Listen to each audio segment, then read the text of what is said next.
We're going to be starting back up again, and I'm going to call roll. If you could do the same as previous and come on screen just to confirm your attendance. Okay. Harris Surratt, Yes, present. Brian Searles, Here. Chris Loris,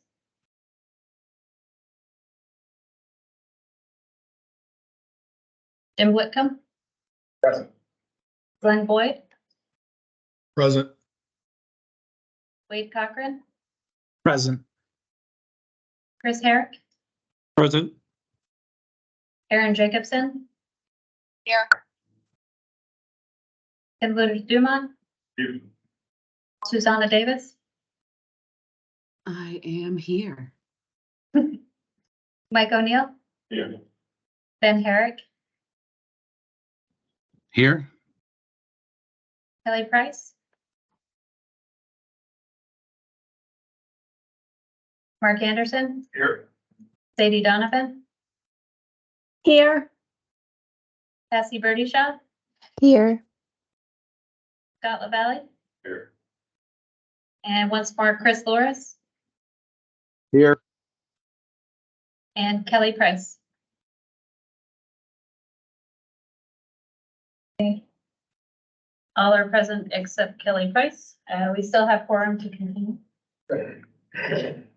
See? Yes. Thank you. Yes. Okay. One second.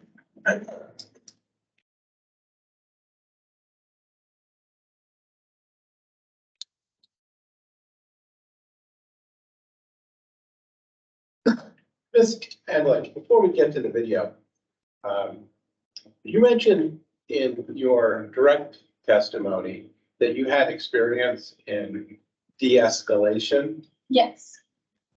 In August, on this date, August 7th, 2022, were you the person at the Franklin County Sheriff's Department with the most experience in de-escalation? I don't know if I had the most experience. I know I have the experience in de-escalation. Do you have the most training of anyone at the Sheriff's Department? I don't know if I had the most training in de-escalation. Were you at this point actually training other people in de-escalation? Not at this point, no. You have since. At the Franklin County Sheriff's Office, no. In your career, you have gone on to teach others de-escalation. No, I have not. Oh, you have not? No. Okay. And and you mentioned that with Mr. Burrows, de-escalation had failed. After using de-escalation techniques, yes. And so after it failed, then it became necessary to use force to name compliance. Correct.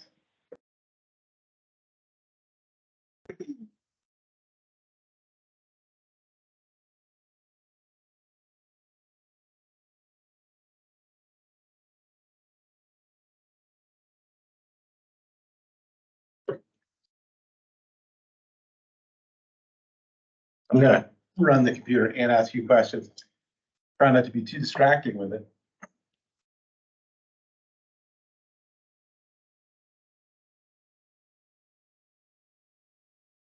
So I'm gonna start a little earlier.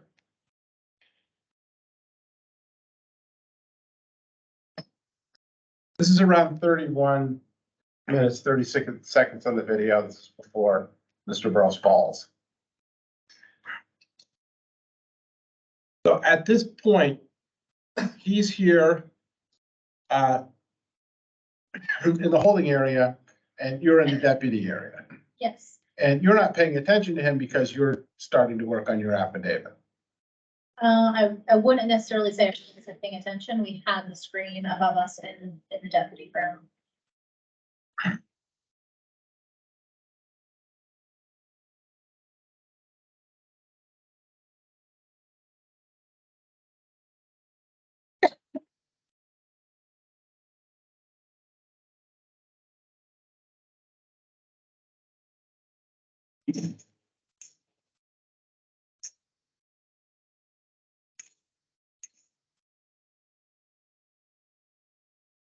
Debbie, would you characterize, you're currently deputy, right?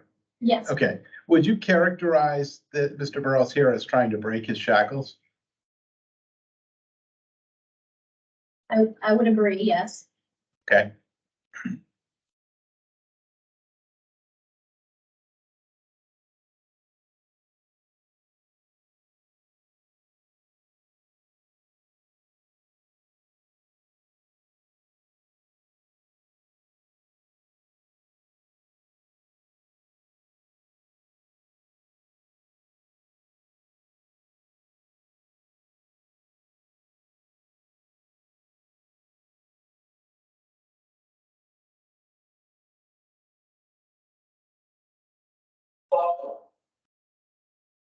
So we just see Mr. Burrows spit on the floor. Were you aware that he had done that at the time? I don't recall this time. Okay.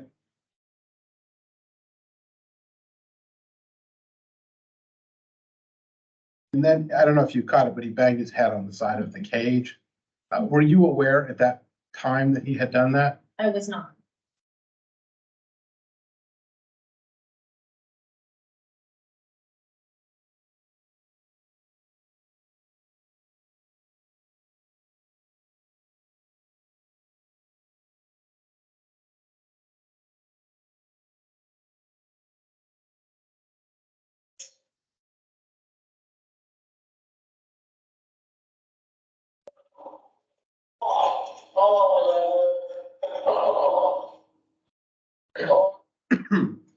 Were you able to hear Mr. Burrows' cries from the deputy room?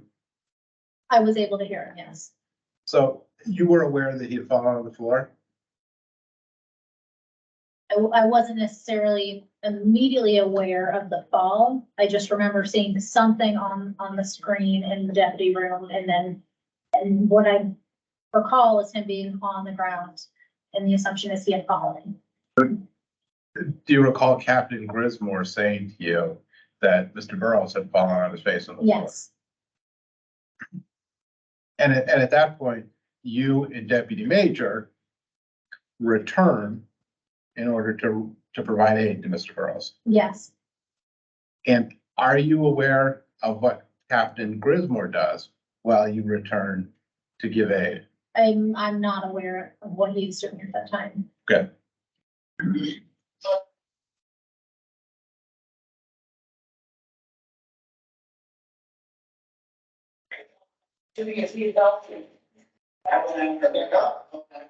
Can't see this stuff? Oh, can we sit on the seat? Ow. Oh, that hurt. What, hard for? Something hurt? Can I have you take a seat? Yeah. All right. Did you hear Captain Grismore say to Mr. Burrows, hard floor? Yes, Did that bring your attention at that time to Captain Grismore's presence in the room? no, it did not. So you were still unaware that he was in the room with you? Yes, I was unaware. See this at us? Yeah.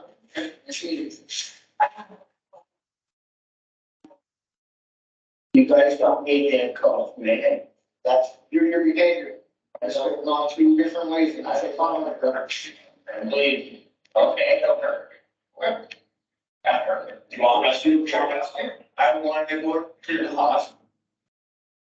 So now, at this point, Captain Grismore has asked Mr. Burrows if he wants rescue. And we see in the video that you're looking in the direction where Captain Grismore is speaking from. At this point, are you aware that Captain Grismore is in the room? I believe in the door frame, I remember, but I still wasn't, my focus wasn't on Captain Grismore at all through this. It was focused on Mr. Burrows. Well, would you agree with me in the video you're looking at Captain Grismore? I don't know what I was looking at that point. Okay. Well, I'm just becoming your.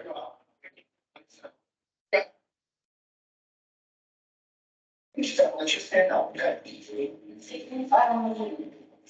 Great. We're back.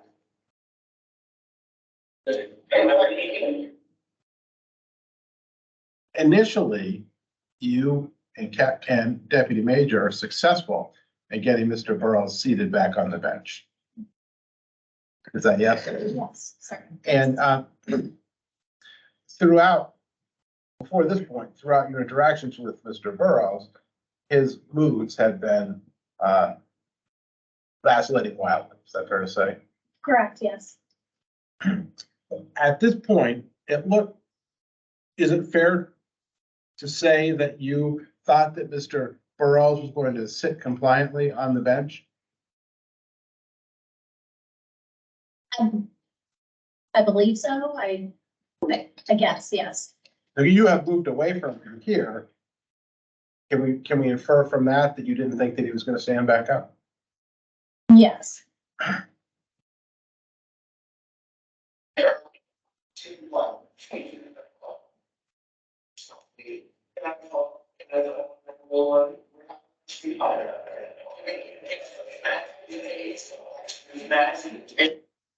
That Mr. Burrows gets back on his feet and he is again aggressive toward Deputy Major.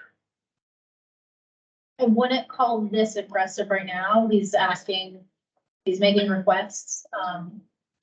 Well, his last request to Deputy Major was if he could smash Deputy Major in the face. I apologize. I missed that part. Okay, well, you agree with that, it's aggressive. I would for him to say agree that. verbally, yes, that's aggressive. And in fact, he had gotten off the bench and moved toward Major. Yes. If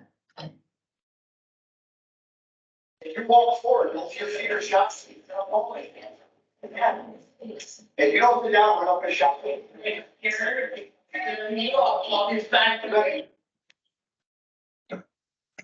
On your direct examination, you were saying that you were using your body to support Mr. Burrows. Having watched more of this video, is it fair to say that you were actually trying to force him back onto the bench? I wouldn't say that I'm trying to force him. I am still trying to provide some level of support. He's gonna fall again, is what's gonna happen, and I'm trying to prevent him from falling again.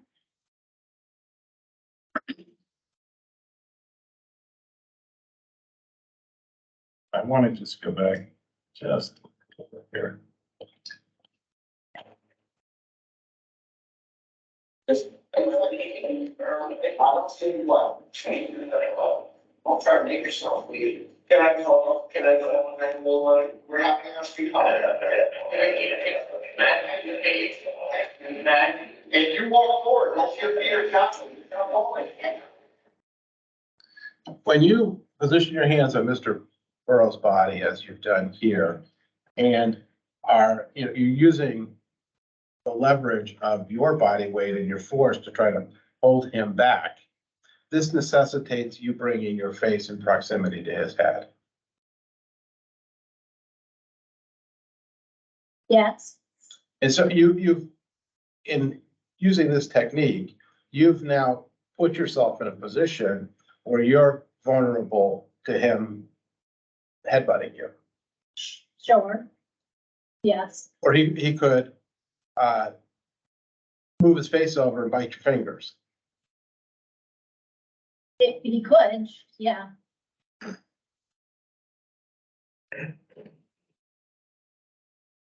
If you don't sit down, we're not gonna shot you.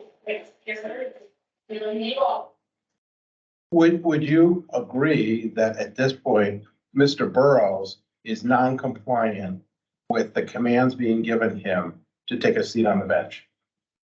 Sure, yes.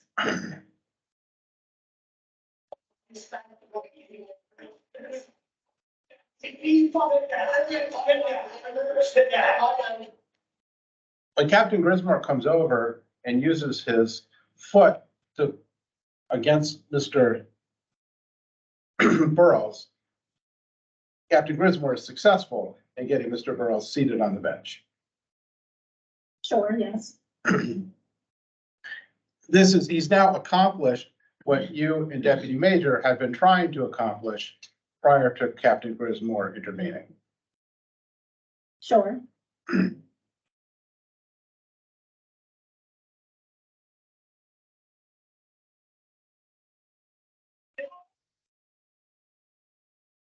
So then we see the second use of Mr. Grismore's foot to seat Mr. Burrows on the bench. At this point, you are continuing to use your hands to try to restrain Mr. Burrows. Sure, yes, And you're not looking at all at Captain Grismore. no,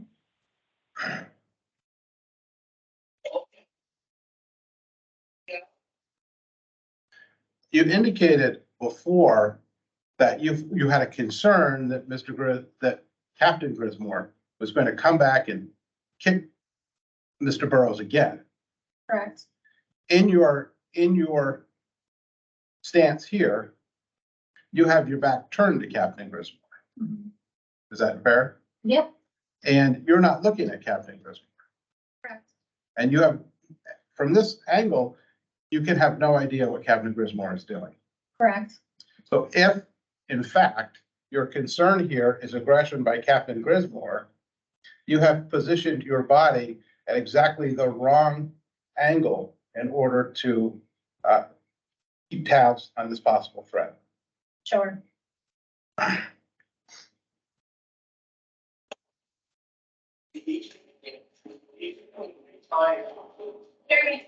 No, he gave me the time. He's so in trouble. He gave me the time. He's so in trouble. Tell me, get away from me, tell me, get away from me. We see Captain Grismore come back and put the spit hood on Mr. Burrows. You make no effort to attempt to intervene with Captain Grismore, again approaching Mr. Burrows. Is that correct? Yes, I don't quite do that. I didn't do that in my dinner. We hear Mr. Burrows, when the spit hood is placed on him, say, "I didn't spit." What does, as a law enforcement officer, what does that tell you about Mr. Burrows' familiarity with the spit hood? potentially he's had experience with a spit hood, I don't know. He clearly knows the purpose of that thing that's been put over his head. Sure, yes,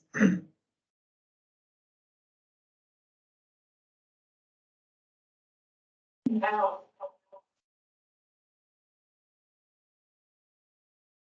And here Mr. Burrows is saying, "Ow, ow, ow," because of the handcuffs. They've tightened up on him. I don't recall if they had tightened up or if it was from us removing them. He's complaining about his hands here. That's why he's. Yes,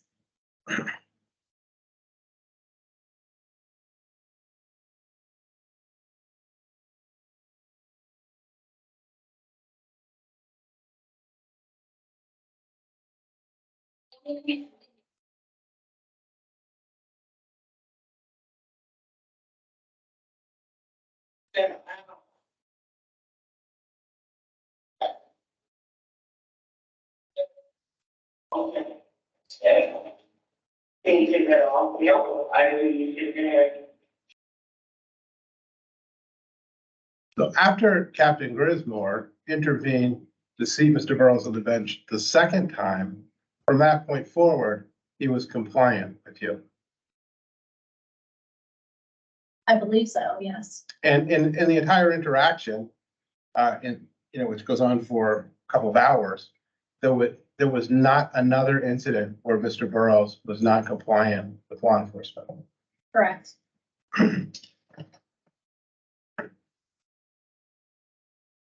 So I'm just with the video.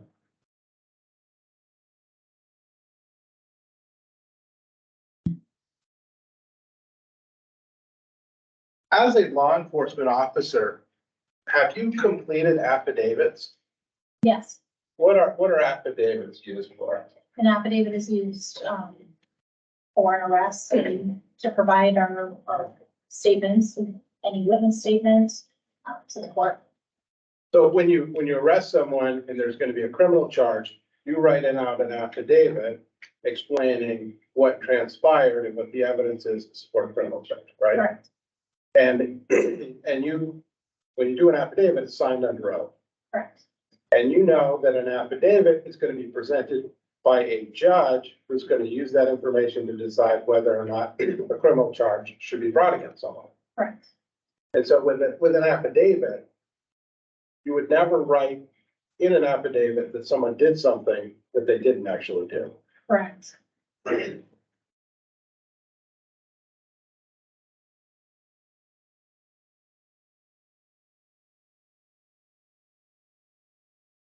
Oh, presenting you what's been marked here as Exhibit A. You recognize this document? Yes. And what is this document? So this is, my charging affidavit, the charges against Jeremy Burrows. And in your affidavit, you list out the charges that you believe are appropriate for Mr. Burrow's conduct. Correct. And the first charge that you list as being appropriate for Mr. Burrow's conduct is assault with bodily fluids on a law enforcement officer. Correct. And would you read paragraph 9 of your affidavit? Out loud. Yes, please. While in the processing room, he was uncooperative and spitting on the floor, and as well as attempting to spit at us while assisting him. Burrows was told several times to sit down and thereafter placed into a seated position. I observed Burrows trying to break the shackles on his ankles at approximately 11 hours in the processing room. Thank you. So what you wrote there is that while Mr. Burrows was in the processing room and you were dealing with him, he was attempting to spit at you. That's what's written here. I don't recall writing that, but that's what's written here in the affidavit, yes. And you wrote this affidavit while you were in the deputy room and Mr. Burrows was in the processing room. Correct. This is very contemporaneous with what's happening. Correct. And you would not have written that if it wasn't happening. Sure. You said on direct examination that you were not concerned about Mr. Burrows spitting on you. I was not concerned with him spitting on me, no. And you wrote in your affidavit that he was trying to spit. Correct.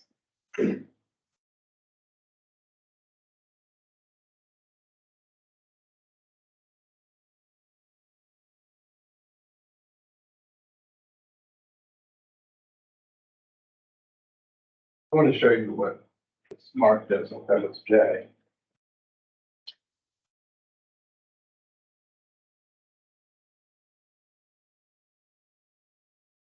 Do you recognize this document? Yes. What is this? This is my email to Lieutenant Chad Mines. And this is an email that you wrote on August 7th. Correct. And is this, you mentioned before an email at the end of your shift. Is this the email that you were talking about? Yes. And in this email to Lieutenant Miles, how would you describe Captain Grismore's intervention in Mr. Burrows?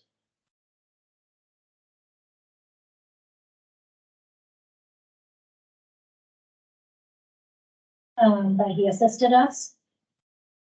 And he assisted us by using front kick thrust towards Mr. Burrows.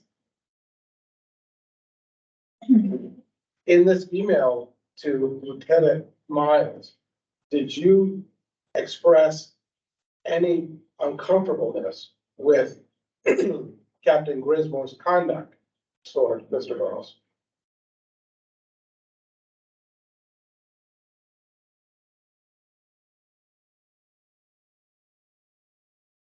No, not that I can read now.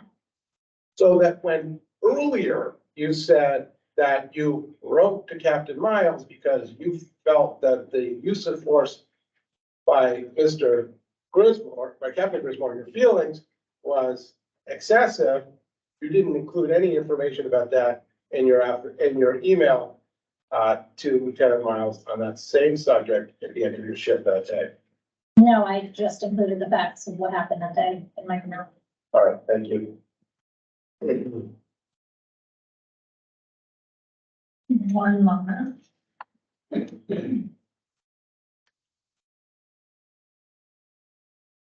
have a few follow-up questions. I'm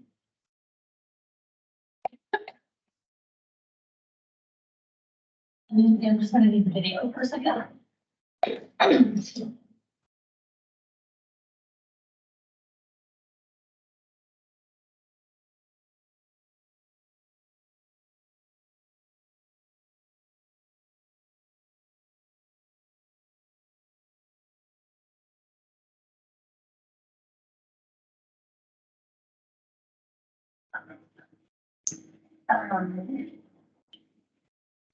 Here, I'm gonna do it for just this moment. Thank you.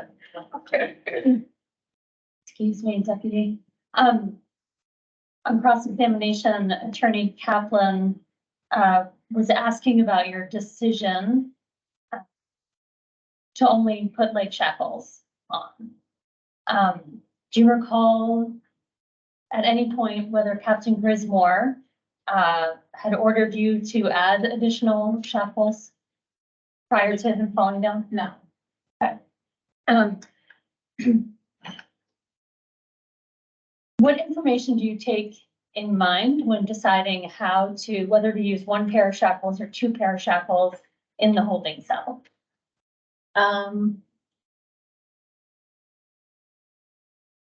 What would you be considering? Their level of cooperation, if there was a risk of flight. Okay,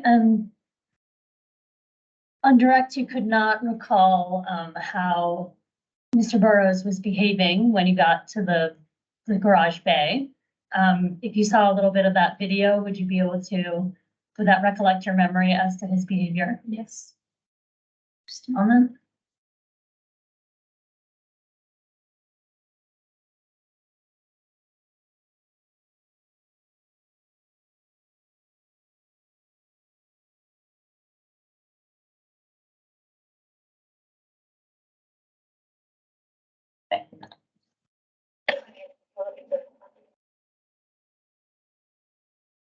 That worked very good, everybody.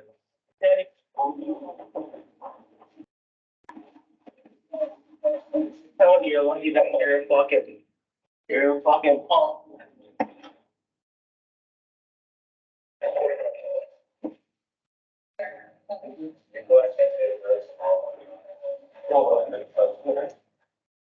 I was just saying that. Just give me just 1 second. My hand hurt. I'm coming out with a problem. I'm coming out with a problem. I didn't know if you needed a hand getting out. No, I'm coming out with a problem. If I don't have to hold you, I don't want to. We can just walk. I promise you, I don't want no fucking no bullshit either. Okay, we're gonna go back here and look for it. I get you. That way. Go to the store, bud. I'm just saying either way, I ain't no fault. You know what I mean? Just give me a minute, I'll open that door and then be careful. There's a step up right there, okay? Okay, just be careful, okay? I will. Put it over here. Pause there.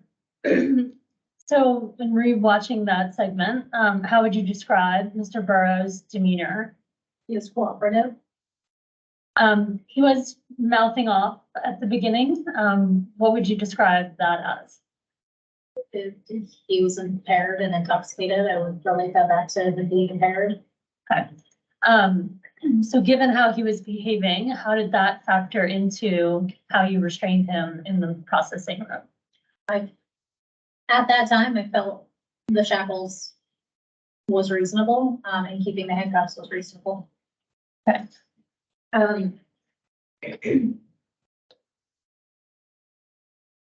You mentioned Cross that the de-escalation tactics stopped working at Mr. Burrows' mother's house.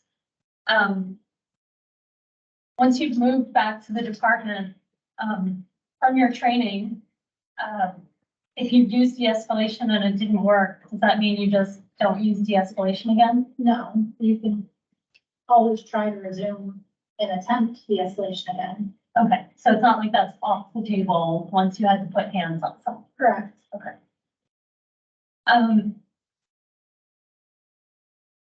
Your affidavit, Attorney Kaplan noted that you described his moving of his legs as attempting to break his shackles. Is that correct? Yes.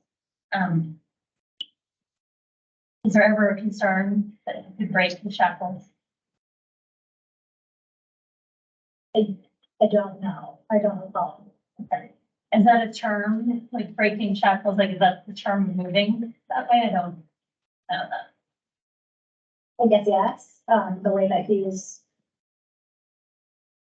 The way that he was moving his feet was an attempt to do something to the shackles. I use the language for me.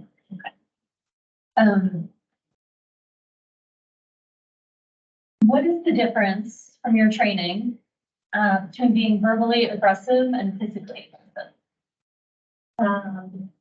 Being verbally aggressive.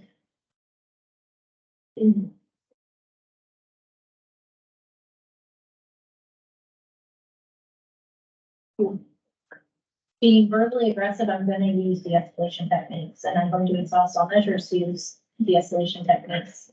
And I'm going to attempt to when someone is physically aggressive.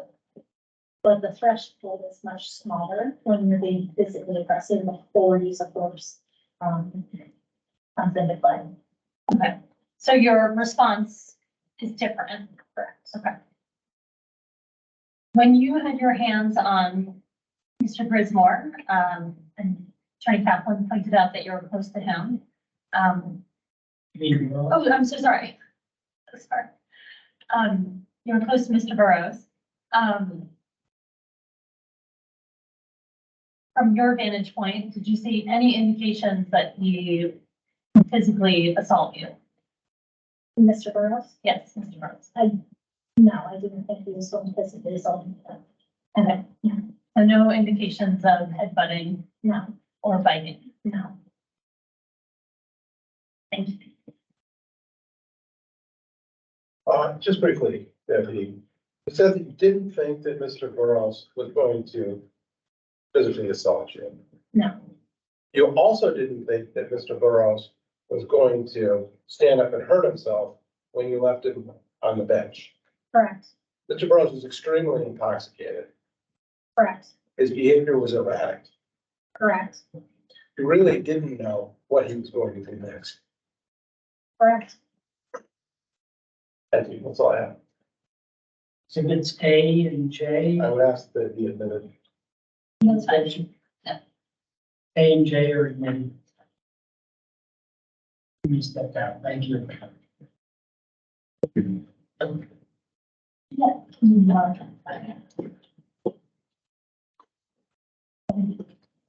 You can make a video.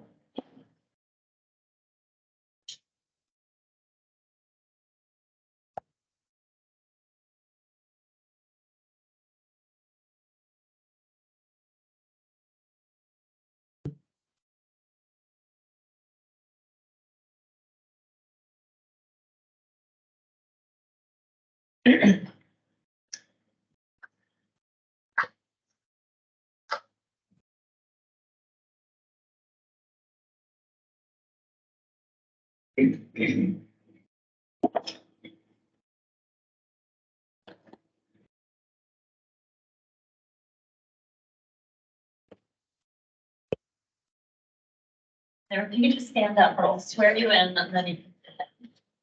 Afternoon.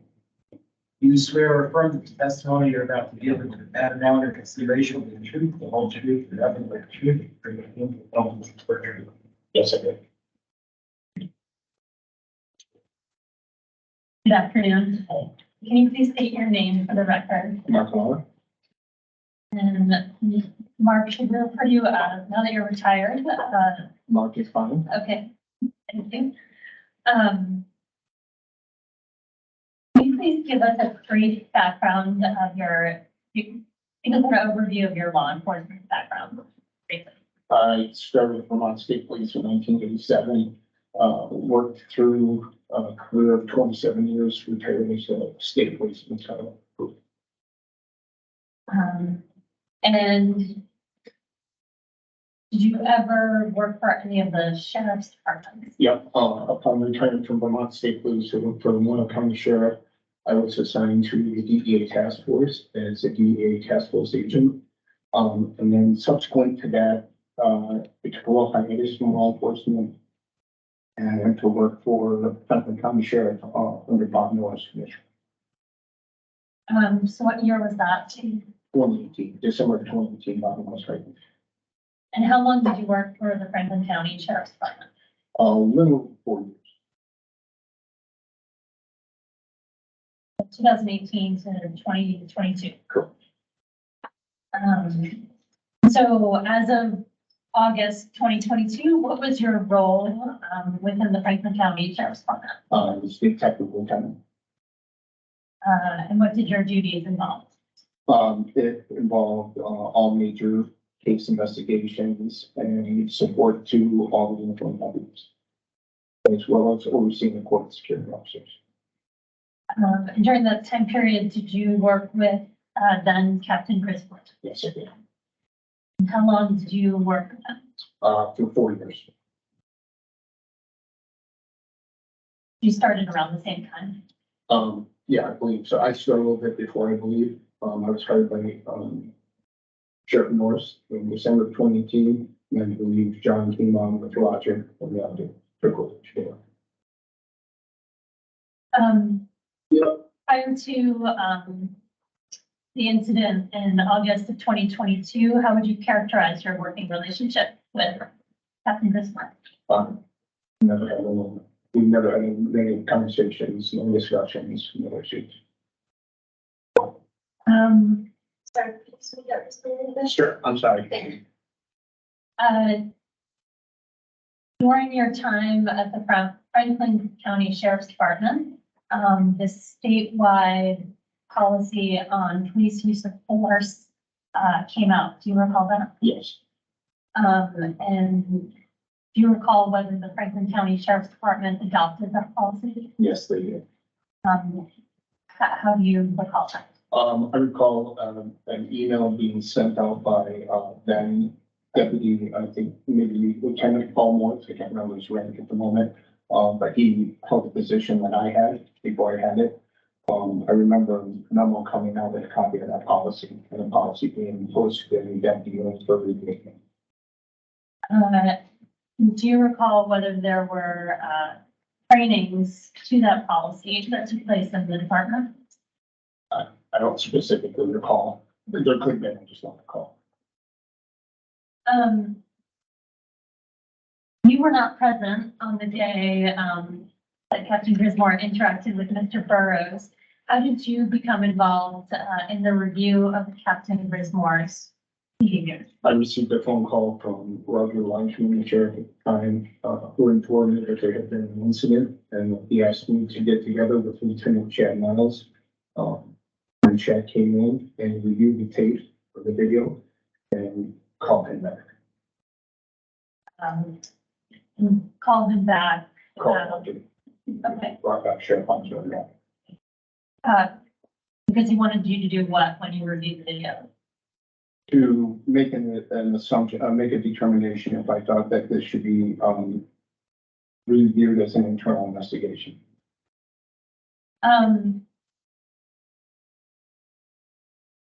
Before you even looked at the video, what were your thoughts on who should do the internal investigation if it was needed?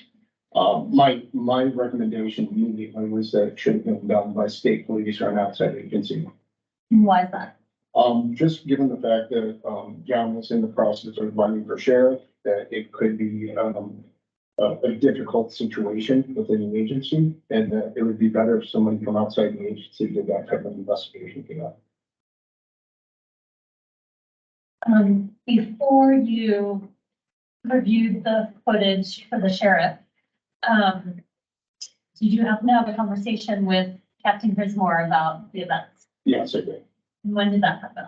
It took place that, I believe that Monday morning in the little kitchen area of the office. And do you recall what he shared with you about the event? Just that, he conveyed that, there had been an incident with the prisoner and that he had, I don't recall the specific details of what he told me, other than the fact that he informed me that this had happened and that he had, used his, what either pushed him or I think he said he pushed the individual back into his seat. Did you write a report when you finished reviewing the video? Yes, I did. And what was that report called? Administrative investigative review. Administrative investigative review.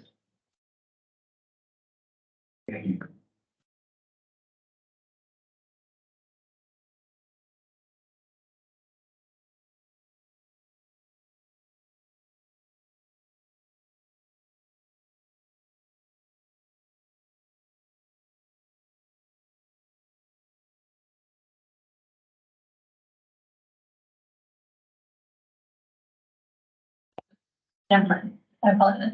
Never mind that.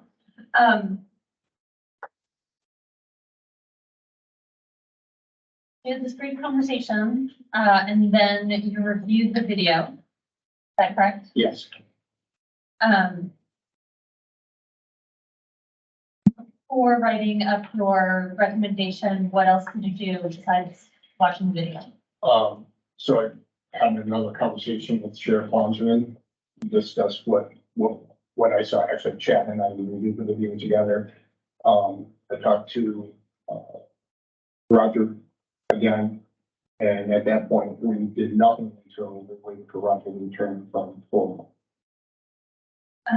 Did you hear any of the statements that deputies made?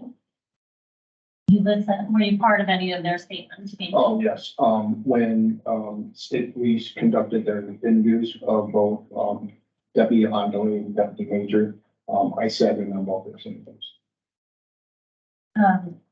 So after listening to those interviews and watching the video, what was your recommendation to the sheriff? That the, incident involved conduct becoming unbecoming an officer and assault. And what was your finding based on? What was the specific behavior? The physical act of, the incident between Mr. John Grismore and Mr. Burrows. Why did you decide the conduct unbecoming? The individual was in custody, he was restrained, there were two other deputies involved. And the activity was unnecessary. Thank you. Sorry, just two other questions. Few weeks after this event, you agreed to be a write-in candidate for sheriff, is that correct? Correct. Was your decision when you gave your opinion to the sheriff, did it have anything to do with running for sheriff a few weeks later? No, me are you asking if I had a desire to run for sheriff prior to this? That would be putting it better, yes. When you made that decision, were you thinking at all about the sheriff? No, I had no intention, I had no desire, no intention to do that. And as you said earlier, there's no issue with Sheriff Grismore running for sheriff. No, not at all. Thank you. Mr. Lauer, Yes, my name is Robert Kaplan. You're probably across path. I think we've spoken a couple times. How many years were you a police officer? From 1987 till 2022, there was a period of maybe a year and a half that I wasn't, 2 years that wasn't. And how many times do you think in that period of time you swore a witness to a statement? Multiple times, Like hundreds maybe, or thousands? hundreds. So you're clear on the importance and gravity of the oath you took when you said that here testified. Yeah. You referenced a conversation with now Sheriff Grismore that occurred on the Monday after this August 7th, 2022 incident. Yes, In that conversation with Sheriff Grismore, did you tell him that if someone spit in your face, you would punch them in the face? no. But I don't, if I said that, I don't recall it, so I don't know. Okay. And Sheriff Grismore was fired by Sheriff Langevin before the internal investigation was completed. I don't recall, I don't know, I don't recall when the state police got their report done versus when Roger made a decision. Although that does seem correct. And at the time that now Sheriff Grismore was fired by then Sheriff Langevin, he was already a candidate for sheriff. Right. And after he was fired, you put your hat in the ring to become sheriff. Yes, Sheriff Grismore won the election yes, and you lost the election. correct. Those are all the questions I have. One follow-up question, so we're clear on the timeline. The finding and recommendation that you made to the sheriff prior to you agreeing to be a write-in candidate for sheriff. Timing wise, I don't recall. Everything happened like within days, so I can't recall which day, each thing took place. Do you recall the date when you declared to run for sheriff? I believe it was the actual day of the primary. I'm not sure what day that was, but. Thank you. Nothing further, thank you. Thank you, Ms. Betchel.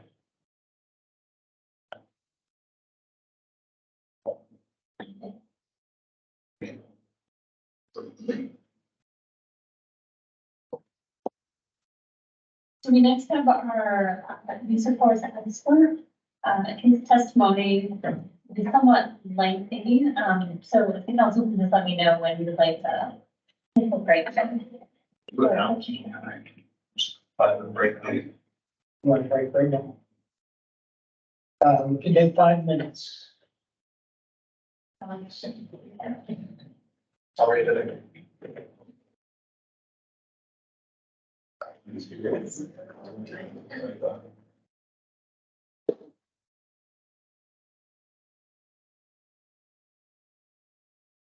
Yeah. You had your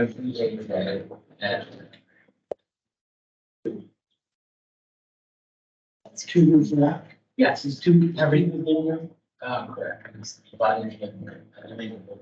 You know, that's being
I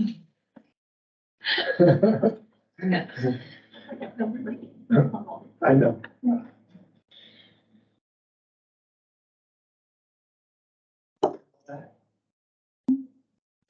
Wasn't anyone right next to you? No. Okay. Yeah, Mr. Patel's not back, but I think that's okay. we can resume. All right, if you could please swear in the witness. Certainly, raise your right hand, please. You swear or affirm that the testimony you're about to give in the matter now in consideration will be true, the whole truth, to tell the whole truth, and the deeds of the help. I do. Can you please state your name for the record? Yes, good afternoon, everybody. My name is Eric Daigle, Daigle. Mr. Daigle, what do you do for work? I am an attorney. I own a law firm. What's the name of your law firm? It's called Daigle Law Group. What does your law firm specialize? We specialize in management consulting services and operational reviews of police departments throughout the country. Usually after action reviews and critical incident review. We specialize in not only the use of force evaluation, but the rebuilding and reorganization of police departments across the country. And in your work nationally, could you give a guesstimate of how many use of force incidences you have reviewed? It's almost impossible, thousands, and solely because of, a lot of times in our projects, we work, with Department of Justice, with organizations that are under review, and some of those are big organizations. So even in just a simple organization, you could be looking at hundreds of use of force investigations.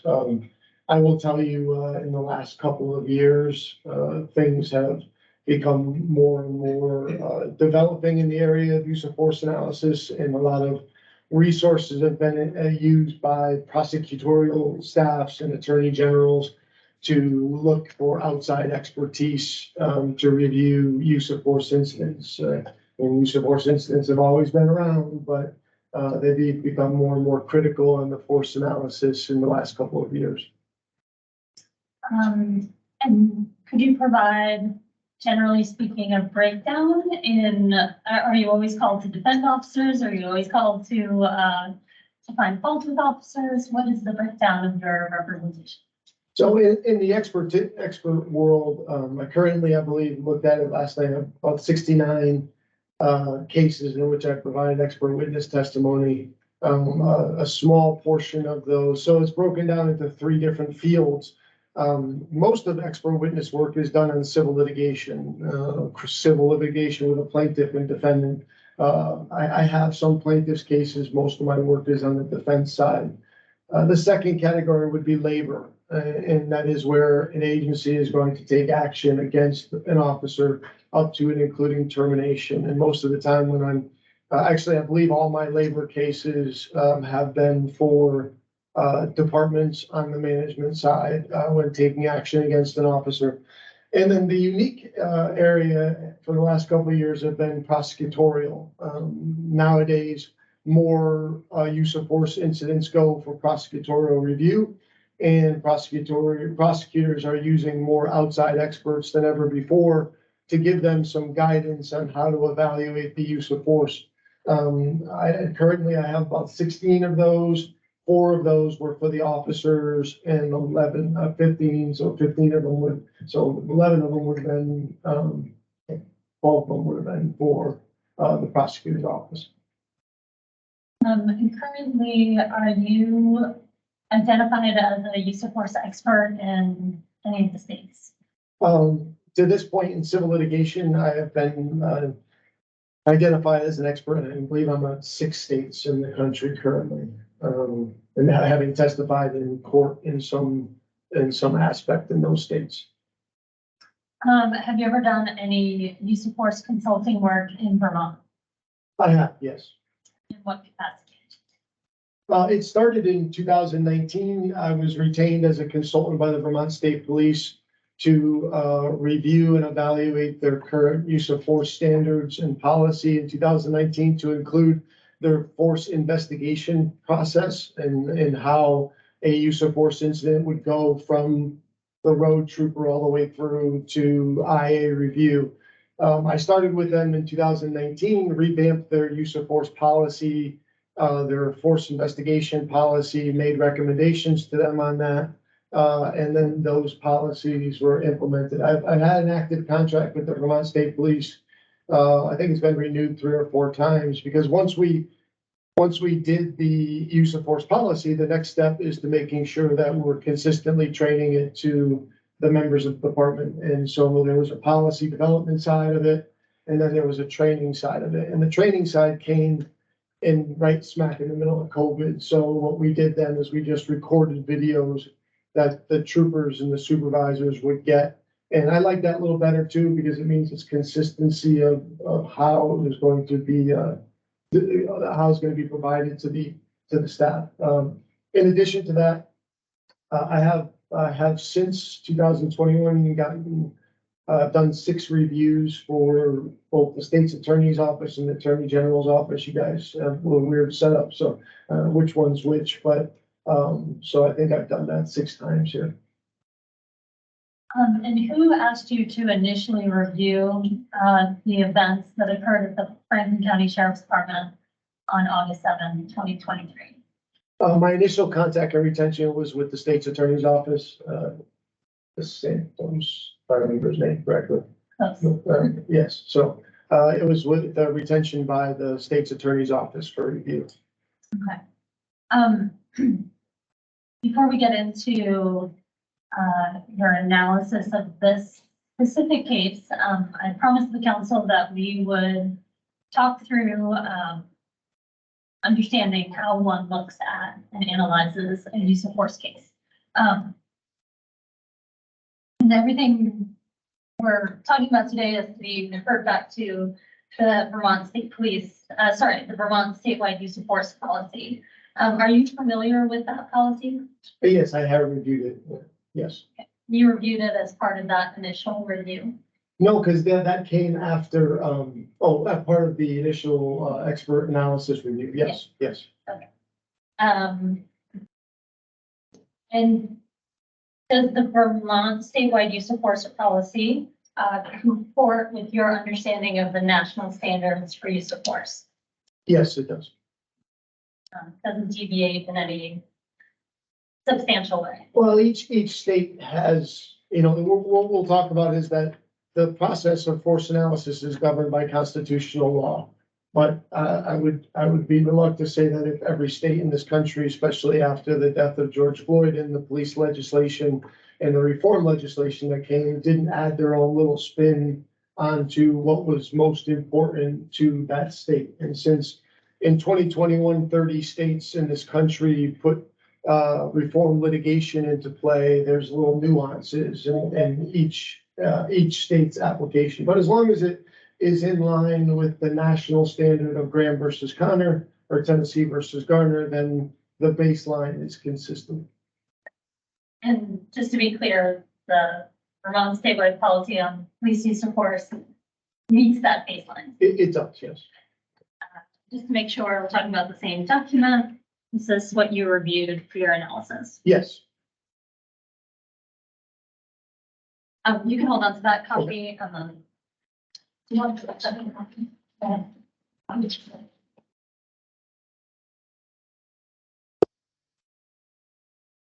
And then council, I have physical copies.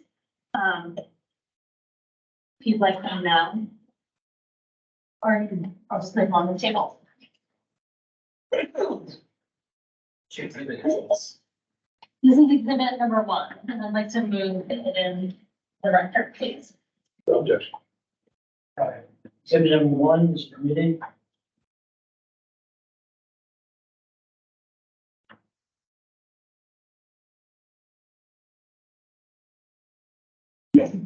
Mr. Daigle, I'm just gonna call it the use of force policy for brevity instead of using the full name, but the use of force policy outlines considerations that an officer should use for deciding to use force. It's really easy to look back at quiet time to see what sort of judgment somebody made on that day. What is the analysis that we need to do as far as the perspective of the officer? What is the standard that's used when you're looking at a use of force case? Okay, well, I think the best way to understand, especially from my perspective, is that I'm not standing in front of you as just a lawyer. I started my career in law enforcement. I spent a decade with the Connecticut State Police as a road trooper. I'm still a sworn police officer today in the state of Connecticut, and then my world is both having done litigation and then transferred over to consulting services. The whole aspect of what I do is to focus on two sides of it. Number one is how to encapsulate it in both policy and training to teach the officers and deputies how to understand it, how to articulate it, and how to follow the rules. And then something that we've spent the last 15 years on is articulating a process to evaluate something which is known as the objectively reasonable standard. When you talk about use of force, the analysis that the courts have given us is that the force has to be objectively reasonable. Obviously, those words are very broad and very open for interpretation if you think of just the words. But when you take all of the case law that has been interpreted over the last 2-3 decades, since the 1989 ruling of Graham versus Connor, it has become a very structured analysis. And the key part is that structured analysis. Some departments and states do it better than others. But for me, the analysis of what we put in policy, what we train officers to do, and what we evaluate them on the back end is very consistent in its process.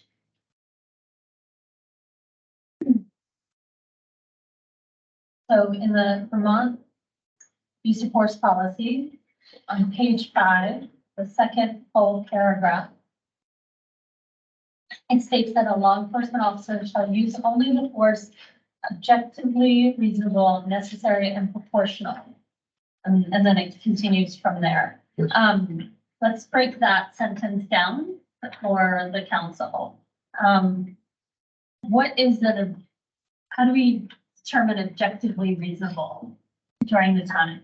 So in 1989, the Supreme Court in a case called Graham versus Connor, which just got ratified in at least in concept by a 2021 Supreme Court case called Lombardo versus St. Louis, the court focused on the elements that need to be evaluated when determining whether things are objectively reasonable. They set forth a structure of making sure that we don't do what unfortunately society does all the time, which is you watch a video and you say, oh, that doesn't look good. Well, that's not a force analysis. That's a reactionary response to something, right? In determining objective reasonableness requires us to evaluate, as the court says, three very specific aspects, and that is the severity of the crime, the threat to the officer or others, and whether the subject is actively resisting or attempting to evade arrest by flight. So before we even dive even further, the key part for everybody to understand, because it's policy into operation, is words have to be defined, right? We just can't use words, we have to define them. And so here the key part for us is going to be the definition of active resistance. That the individual, asking the question, was the individual actively resisting at the time that the officer used force for a specific governmental interest? What is the purpose? And that goes to the second word you used, which was necessary. The Supreme Court has spent a lot of time saying that not only does society want us to clarify the aspect, but it is important that when an officer uses force, it must be necessary to achieve a governmental interest, right? Most of the time when we talk about that, we're talking about the fact of what's the governmental interest? Well, taking someone into custody, preventing them from harming each other, harming someone else or the officer. there has to be a governmental interest that is being accomplished in that application. And so what we do is we break down these concepts as we're evaluating the use of force and remembering that the court said, you know, there's no 20/20 hindsight, you know, not every push or shove that may later seem unreasonable in the peace of a judge's chamber violates the law. And that we have to make sure that we're evaluating the force in what the court says that officers are often involved in, which is tense, uncertain, and rapidly evolving situations, right? That's kind of where force gets used. When you're just in the middle of the melee, when you're in the middle of the all-out fight, when you have someone that's needs to be taken into custody because they've committed a crime and they're unwilling to do so. So these processes are put in place to mainly to assist the officer in articulating their decision-making so they can write a good report to explain why they did what they did. So when somebody comes back later and says, you didn't do it right, or you did it incorrectly, there's an articulation of it. So when, policy says that we need to be objectively reasonable officer, when we look at that standard, and they're looking at, they need to evaluate on the facts and circumstances known to the officer. Are those facts and circumstances what you just listed, the severity of the crime, threat to officer, level of resistance? Sure, that's gonna be the outside, that's gonna be the whole container of what we're looking at, because when we say facts and circumstances known to a reasonable officer, remember the test is, would a reasonable officer in the same situation do exactly what you did? Is there, and that's always a very difficult analysis when we're looking at things afterwards, right? You're not in the incident that the officer was in. And so that's why the Supreme Court is always cautious about the 20/20 hindsight. But we're supposed to come back to the situation and say, okay, based on what the circumstances demonstrated, would a reasonable officer in the same situation have believed it was reasonable to do whatever was done in that force situation? Generally speaking, not getting into the facts yet of this case, how much of the officer in question's perceptions of that day are factored into that objectively reasonable officer? Well, the individual using force, their perceptions are important, and we always focus on their perceptions. But it's not just what that person thinks. There's also external totality of the circumstance, especially in the day and age of body worn cameras, where we have a video of everything that's going on. And we also have, we have other people's perspectives of those areas. So obviously the officer or the individual who uses force, their analysis, their threat analysis is an important part of the force analysis, which we take into consideration, but it also has to pass the smell test, which is, it has to be supported by the facts and circumstances readily available to anybody looking at this use of force. And in today's day and age, it would be the officer says, this is what I perceived, this is what I saw. Okay, great. Well, let's look at the whole situation. What does the body worn camera show?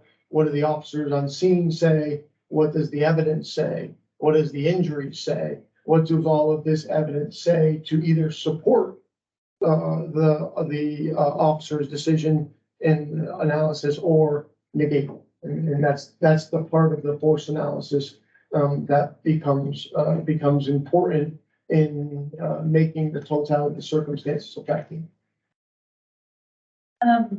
Let's dig in a little bit on the threat to officer.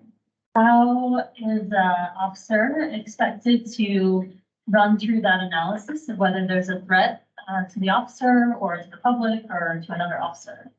So something everybody here can probably understand is, from a very basic age, the one thing you can remember is your body saying, ooh, I don't like that, right? We call this threat assessment. I always joke and say I coached football for many years. And when I put Johnny up on the line and he looks at the guy across from him and it's 3 times the size of him, Johnny might not know different, but he knows one thing: he's in trouble, right? And because that's his threat perception.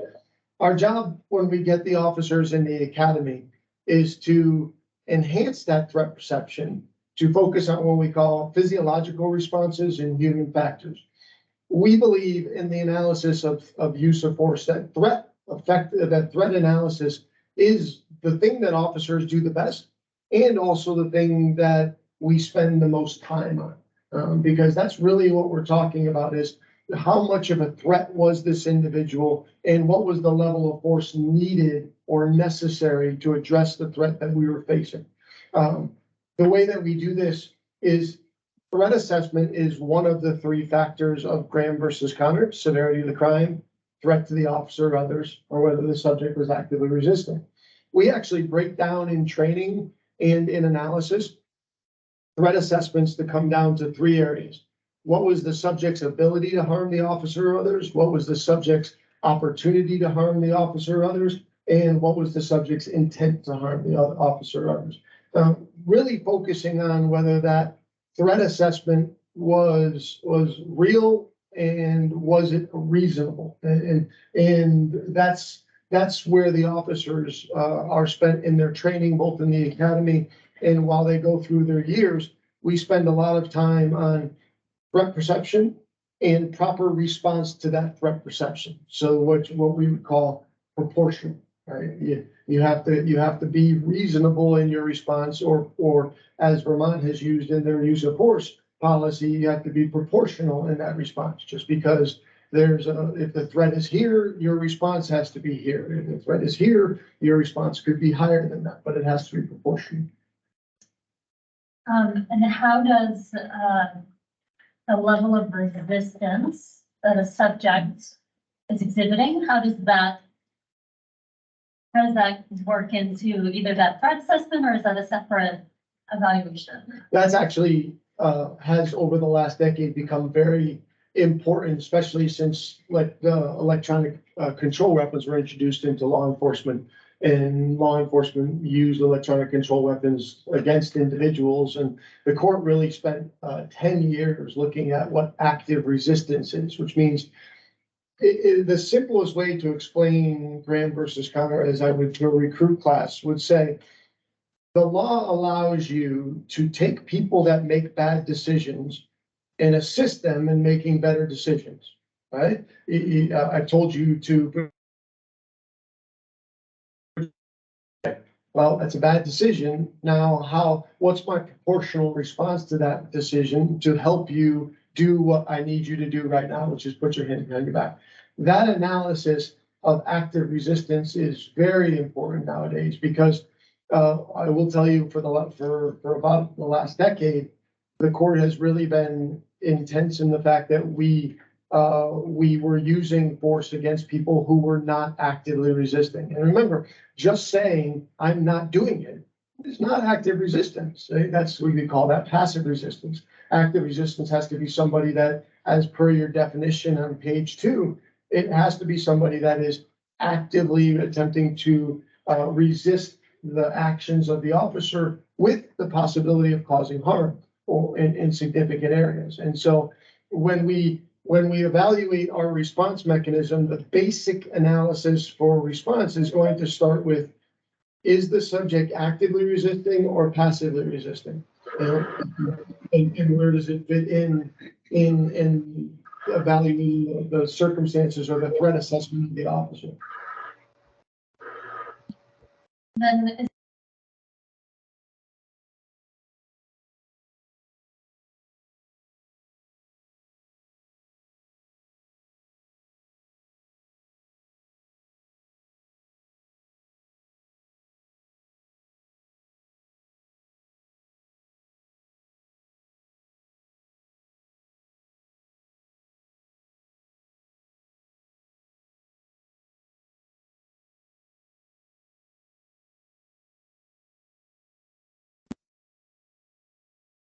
Can everyone hear? I got you, Laura. Yes. Yes, thank you. the picture's gone. How long it was unmuted? It looked like about 10 seconds. It was when that participant popped in, I couldn't get them. Couldn't get their mic to mute.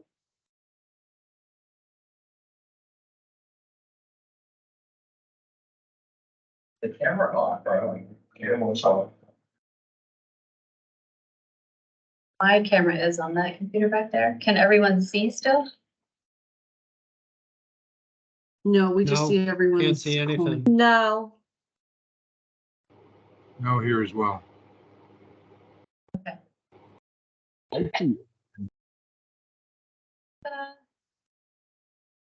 Okay, There we go. You're back. Got it.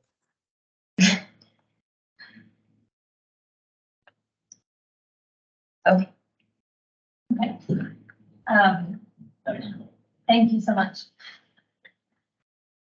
I believe council members remotely may have missed, you were explaining that Vermont has an additional level of resistance. Yes, And what is that? that would be the active aggression level.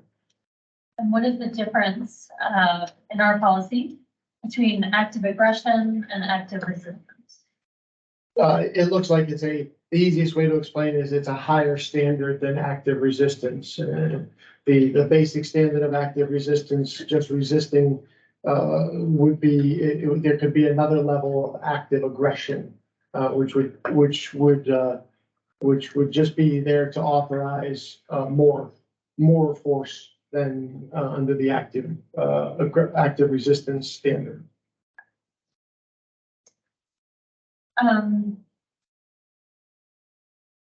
And then there's sort of this catch-all, in Graham v. Connor of that and the totality of the circumstances, like any other factors besides the severity of the crime, threat to officer, level of resistance, what sort of other factors might be out there for Well, consideration?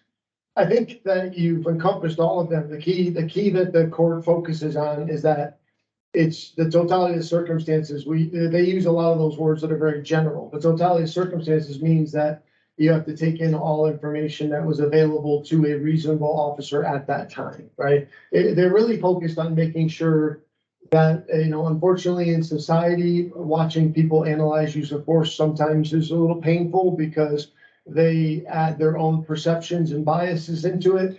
But in the courtroom, it's very articulate and very detailed, and the court does a good job in analyzing whether it's a constitutional deprivation of focusing on the facts and circumstances could have been known, should have been known, or was known by the officer making the force decision.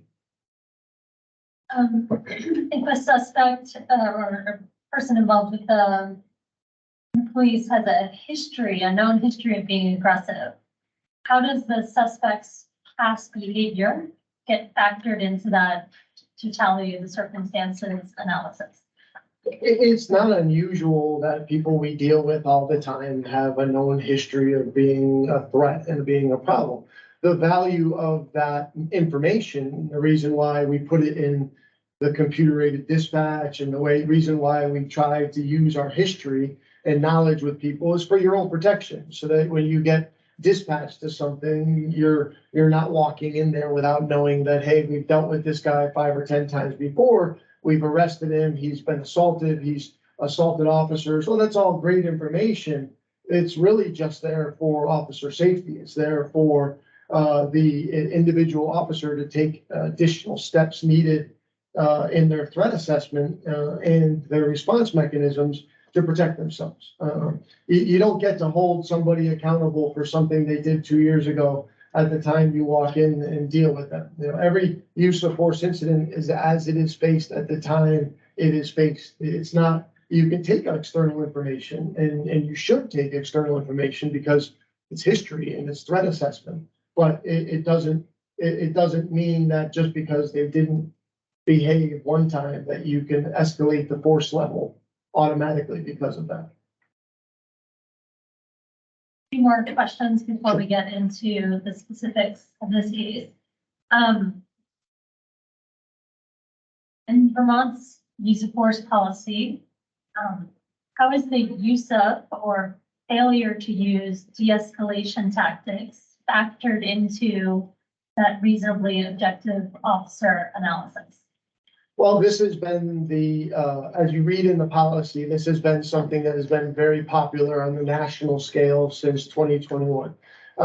All of you probably know this, but it's not anything new. We've been using de-escalation tactics since the beginning of time, and it's normal. I mean, but unfortunately, in the world's response to some critical incidents across the country, there's been a lot of effort put on using de-escalation tactics, training de-escalation tactics, but it's nothing new. It's been that way since the beginning. And really what we're talking about is trying to teach, especially the younger officers, new skill sets of how to deal with people and how to de-escalate people, and how to attempt to get people to comply with our requests, whether it's put your hand behind your back or get in the car or whatever it is. So the key part of de-escalation, for all fairness, is that everybody has to remember one thing. You can't de-escalate something that doesn't want to be de-escalated. And just because you de-escalate doesn't mean you're not going to escalate again. And just because you escalate doesn't mean that you won't de-escalate. So the key part is that it's an ever moving process in evaluating your interaction with a person. Just because they agree with you at 1 minute doesn't mean they're going to always agree with you. And just because they're defiant with you at 1 minute doesn't mean that they're always going to be defiant with you. That's part of the communication process that we have seen a grave improvement in our officers over the last 2 decades, because of body worn cameras and because of more effort in training it and making it better. Okay, let's talk about the case that you reviewed. Yes. What materials did you review, when asked to look at whether this use of force was reasonable and consistent with Vermont's use of force policy? I don't remember exactly. I did put it in my report. There's a section in the report of documents review, but there was obviously body worn camera videos. There was interviews that were conducted. There was reports that were written. There was policies that were given. There was a state police investigation that was done, and all that information, which I relied upon, is referenced in my report. Did you review the perspectives of all the officers involved in the room? I would say that I did, and it's something that's very important, which is the way I review use of force is that you have to take in the whole picture before you can start breaking it down. And so my normal process is I don't, and this is something my whole team does, and the way we train force investigators around the country to do it, is that we just don't start with a video. You know, we have to start with, okay, give me everything you got. Give me the officer's affidavits, give me the individual's statements, give me the videos, give me everything that you have, and then we go through it all and just to make sure that we get, as you said before, the totality of the circumstances. And then once we get the totality of the circumstances, then you start to provide credibility or do a credibility analysis based on certain parts of the evidence that you have. Does what this individual is saying match up to what other individuals are saying? What does the evidence show? What does the video show? And you come to, and you start to focus your evidence, and so that you can put it through that objectively reasonable test.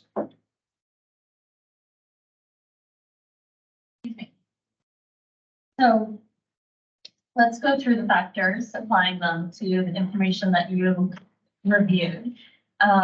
When Mr. Burrows was in the processing room, what crime was Mr. Burrows involved in at that time? Well, that's an interesting analysis, because in my understanding, the crimes Mr. Burrows was charged with all occurred before he got into the processing room. And so that's the initial problem we have here, is when we use force, it's talking about the severity of the crime that was occurring at the time the force was used. We do know that prior to Mr. Burrows getting to lockup, that he had committed crimes in the state of Vermont. Spitting as a criminal act was involved in that analysis.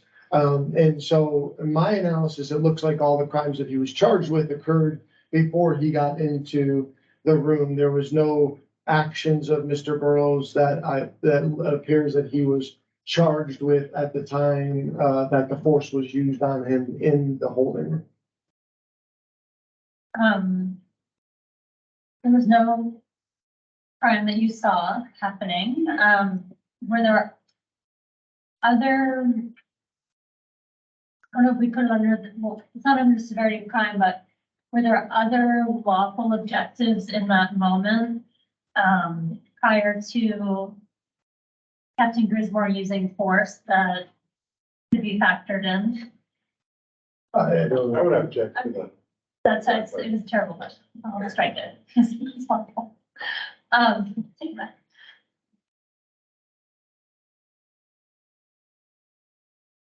Just go down the list. Okay, so that's severity of crime. That's one factor.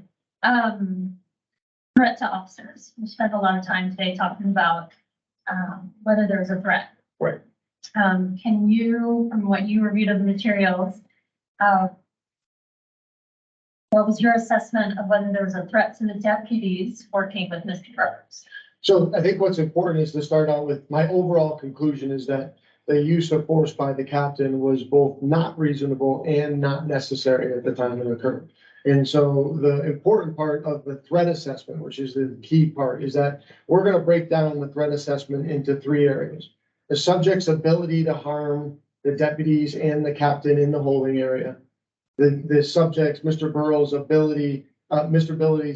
Burrows' opportunity to harm the deputies and the captain in the holding area, and Mr. Burrows' intent to harm the deputies and captain in the holding area. Now, intent's an easy one, because intent only comes in one of 2 ways. And we saw that on the video. You know, he's making statements that are aggressive and threatening in nature. Great. Fortunately, everybody we deal with makes statements that are threatening and aggressive in nature. So that's doesn't mean that just because you make the statement that you can carry the statement out, right? Because unfortunately, people that are arrested make statements all the time. So when we deal with intent, there's 2 types of intent. There's the physical, there's the verbal intent. I'm going to kick your ass, and whatever that may be.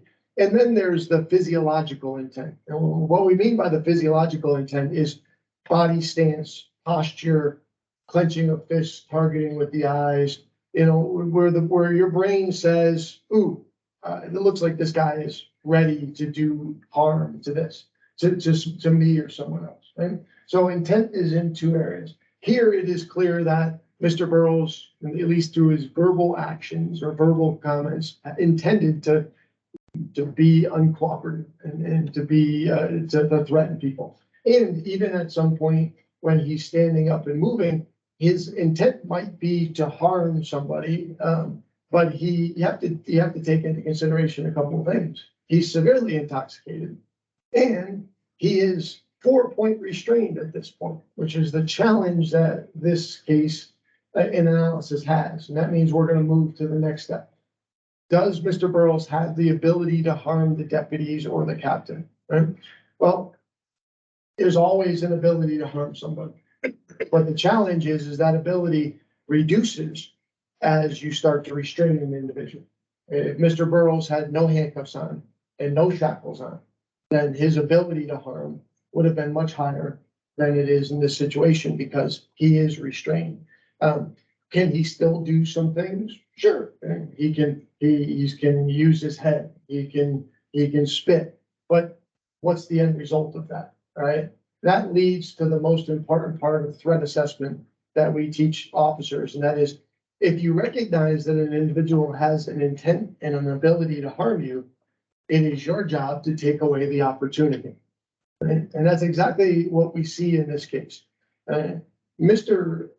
Burrows might have the ability, very low, and clearly has the intent at certain times, but the deputies do a great job of taking away the opportunity. Why?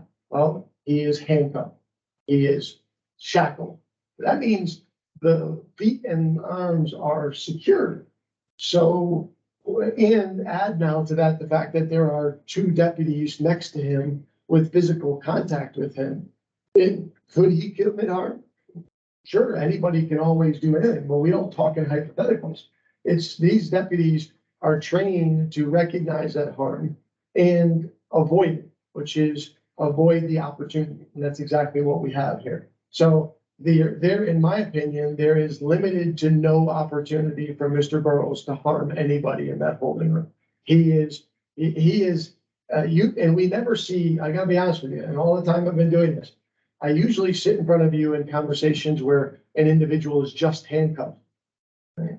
This is a whole nother level. He's handcuffed and his legs are shackled.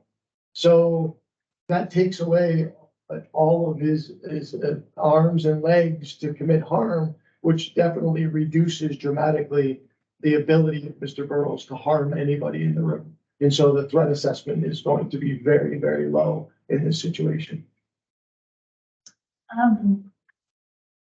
Spitting on an officer in Vermont is a misdemeanor, simple assault, type of simple assault.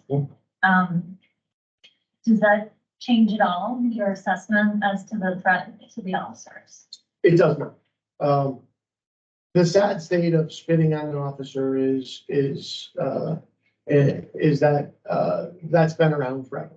You know, and unfortunately, no one wants to be spit on, and nobody, you know, comes into work every day to be spit on or be urinated on or to have feces thrown at them. But the part of the analysis is that when it comes to spitting, the threat assessment for spitting is trained as a low-level application, and you saw that in this case. And because you saw the deputy, the initial deputy who was spit on, his reaction was, it's unfortunately a bad part of the job, right? If you look at the training on spitting, and you are one of the few states that still maintain a spitting criminal charge, because a lot of states have gotten away from this, the spitting, but it is a criminal charge here, so it is what it is. But the key part of it is, if you look at any of the evidence, when we teach spitting and use of force, there's an article out there that I like to refer to, which says, don't be conquered. Right? Spitting is the ultimate contempt of power. It just is, right? Because there's not much else they can do at that time. You've secured them, and all they have left is spitting. And officers need to do what they have to do with a spit mask or a regular mask. If you have an individual that spits, you know, you're going to get spit on. There is probably no cop that I've ever talked to that has never been spit on. So unfortunately, the response to spitting, you know, you can't respond to spitting with a violent response. You can't. You just put a spit mask on, deal with it. That's just the way it is. And unfortunately, while I recognize the nasty and disgusting it is part of the thing that most officers, you know, have to suffer. They get it a lot. It's nothing new. When Mr. Burrows stood up, after the deputy sat him down after his fall, and he stands up and steps towards Deputy Major, what level of resistance did you find he was exhibiting?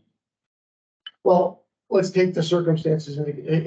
He had already fallen down. He's now still disoriented. He's still intoxicated. He's still aggressive. He's unhappy. He's going up and down from being happy to being unhappy. And he stands up and he is not listening to the officers or deputies who are telling him to sit down. So he's passively resisting at this point because of the fact that his ability to use active resistance under the definition is limited to none. He doesn't have access to his arms and or his legs. So he is in what we would consider no different than a protester who is saying, no, I'm not leaving. I'm gonna stay right here. That's a passive resistance application. He's definitely not complying, but he's not threatening to cause harm. He doesn't fit the definition of active resistance at that point. So then when he threatens to smash Deputy Major's face in and is sort of taking that step towards him, what changes in your analysis as far as level of resistance, if at all? Well, I don't think it changes. I think for Deputy Major, it becomes part of his threat assessment. Okay, I need to make sure I stay at arm's length from this guy. I need to do what I need to do to protect myself. You can't react because he's been saying that the whole day. So this is nothing new. But if I'm Deputy Major, I'm going to take that statement as Okay, well, we're still in a threat assessment area, and I'm going to take proper precautions. I'm gonna make sure I keep myself at an arm's length. I'm gonna make sure that I don't give him the opportunity to harm me, because he's clearly told me he wants to. So I have to prevent that.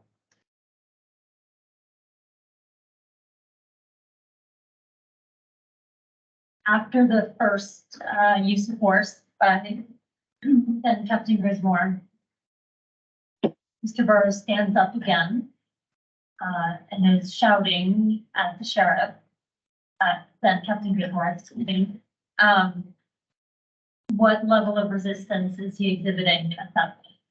Well, it still is it still can't be active resistance based on the fact that he's handcuffed, but the actions by the captain of pushing him down to the seat with his foot escalated the situation. It's going to change the demeanor of the individual. He's not gonna be happy about it. I mean, I've never met any guy that is gonna stand back, is gonna say, okay, well, that made everything change. It didn't change. The pushing with his foot made him more angry.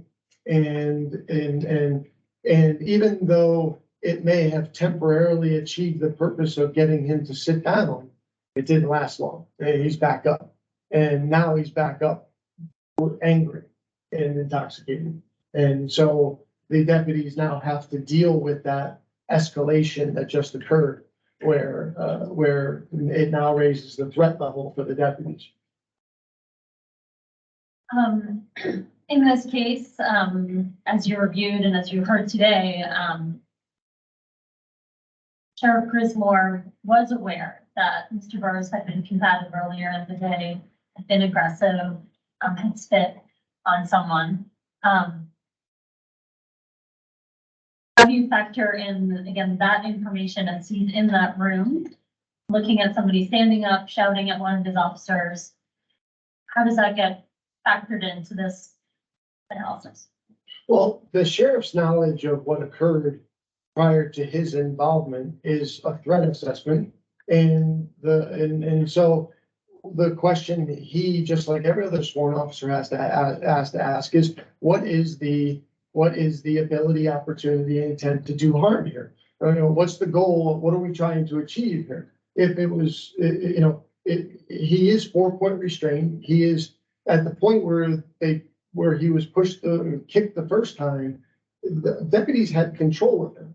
By kicking him and sitting him down, they lost control of him. So it escalated the situation before. If his concern was a spit, well, then we should just put a spit hood on him as soon as he entered the area and started being uncooperative.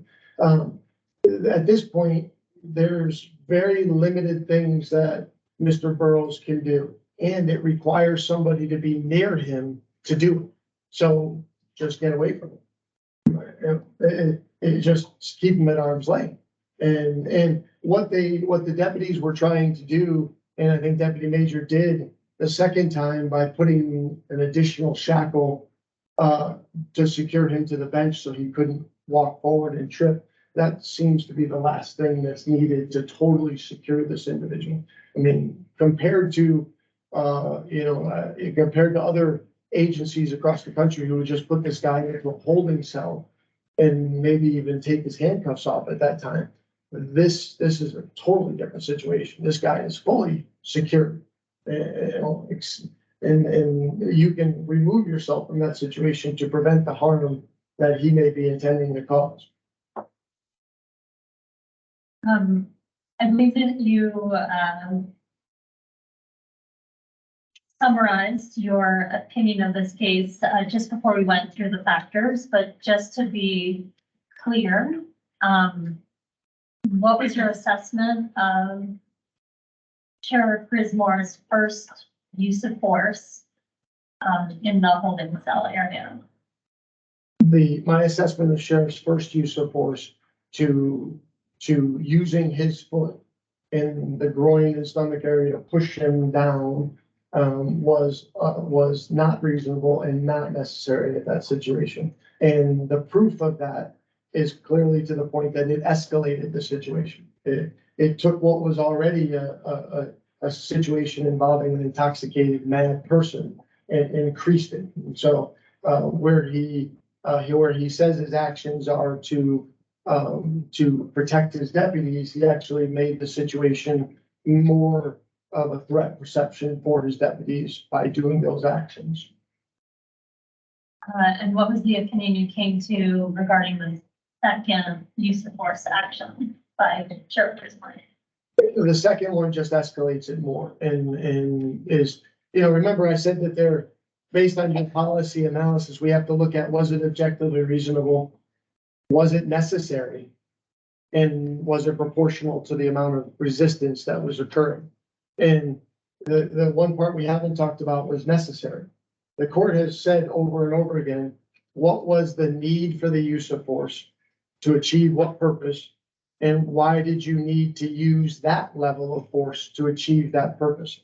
Those questions are unanswered in this situation. It doesn't, so the one thing that we focus on is, in a reasonable officer in that situation, was it necessary that to use that level of response for the first?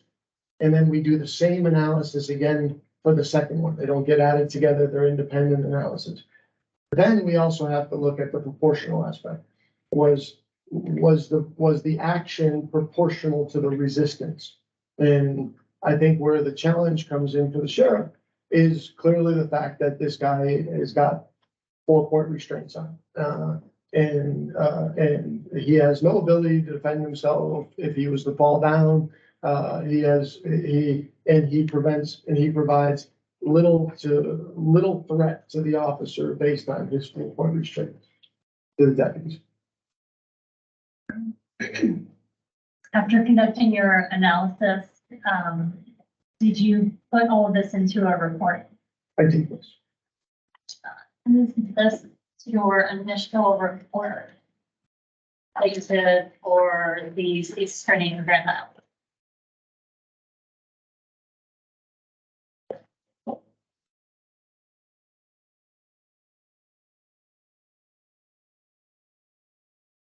Yes, ma'am. And everything you testified to today, is referenced in this report, sorry, let me ask that the other way. Your analysis and opinion of the 2 uses of force by Captain Grismore, you captured that in your report. Yeah, probably even better than I can say, but that's, yes, ma'am. Perfect, thank you. I'd like to remove State's Exhibit number 3 in evidence. Objection? No. If 3 is admitted, And then I have no further questions at this time.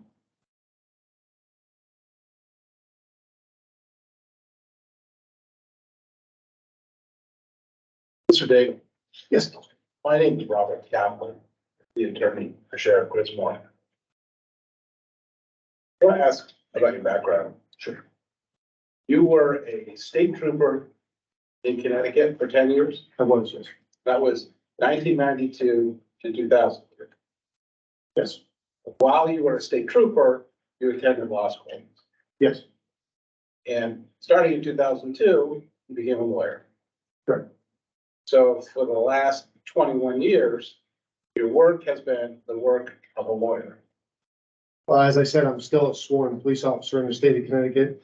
I get recertified every 3 years with the Southern Police Department. I still maintain my certification and still, every once in a while, work as an officer. So I'm still active in the law enforcement side too. How many hours in the last year, in 2023, have you worked as a police officer? 2023, not many, maybe 8, maybe 10. How about 2022? It can't be, I mean, I have a full-time job, so I don't go out on patrol, if that's what you're asking. So most of my time is in training and at the academy as a police officer. When was the last time you worked as a patrol officer? I believe in June, but I don't know. I didn't go out on a patrol. I had a special assignment for a parade, if that works. When was the last time that you did the typical kind of police work that Deputy Andalay and Deputy Major were doing on August 7th, 2022? A patrol has probably been about a solid 10 years in a patrol function. And you have a background as a litigator. I started as a litigator, yes, sir. So you did what I'm doing right now as a job I did, yes. for almost 10 years. 8 years. And you in that role would call witnesses and cross-examine witnesses, just like's happening here today? Yes, sir. And that gave you perspective and experience on what makes a good witness? Sure. And one of the things that you're selling now as a service is your ability to be a witness, I disagree. okay? Well, what is your hourly rate? $2.50 an hour. And how many hours have you spent on the John Grismore matter? Well, All since I know every attorney is gonna ask me that, so, my bill to the Grismore matter at this point is $7,000 since 2022. My question was different than how much you billed. How many hours have you spent? I mean, I can get my calculator on console and do the $2.50, but I don't know. I know, I looked at the total number, it was $7,000, so it's $2.50 divided by 7,000. Okay? Well, let me do some calculating. Let's see if you agree.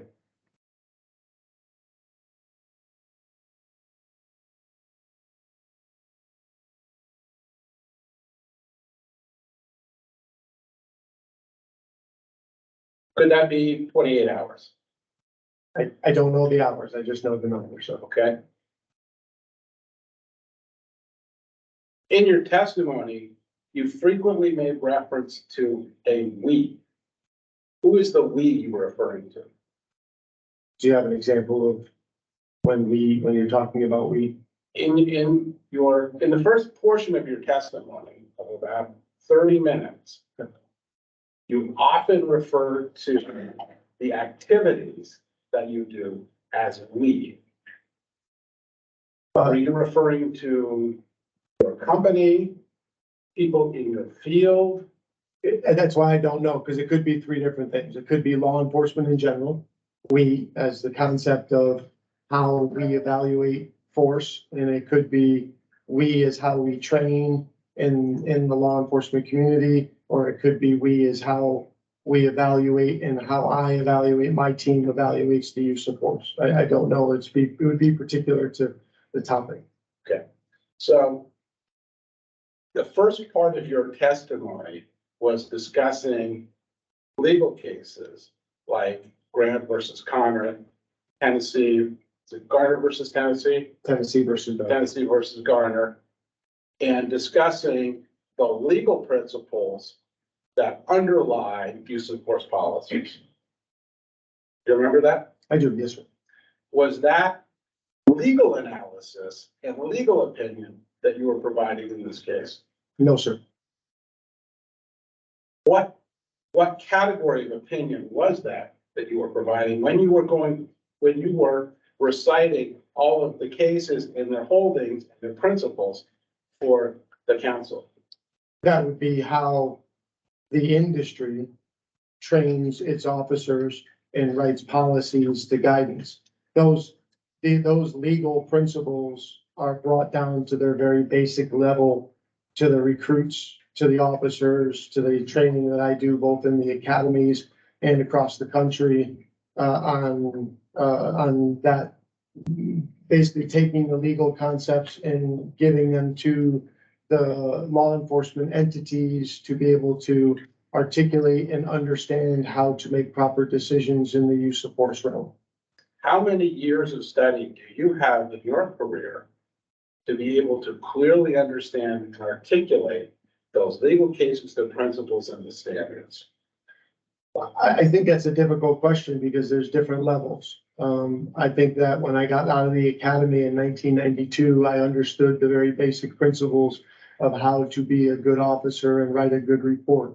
I think as I made my way through major crime in state police, conducting officer-involved shooting investigations, I started to understand more of the criminal analysis. And then as I entered the legal world, I started to see the big picture of how to take that those very complex legal cases and do what we must do is water them down and provide guidance to the very smallest level, which is the brand new recruit in the academy or the officer working the street.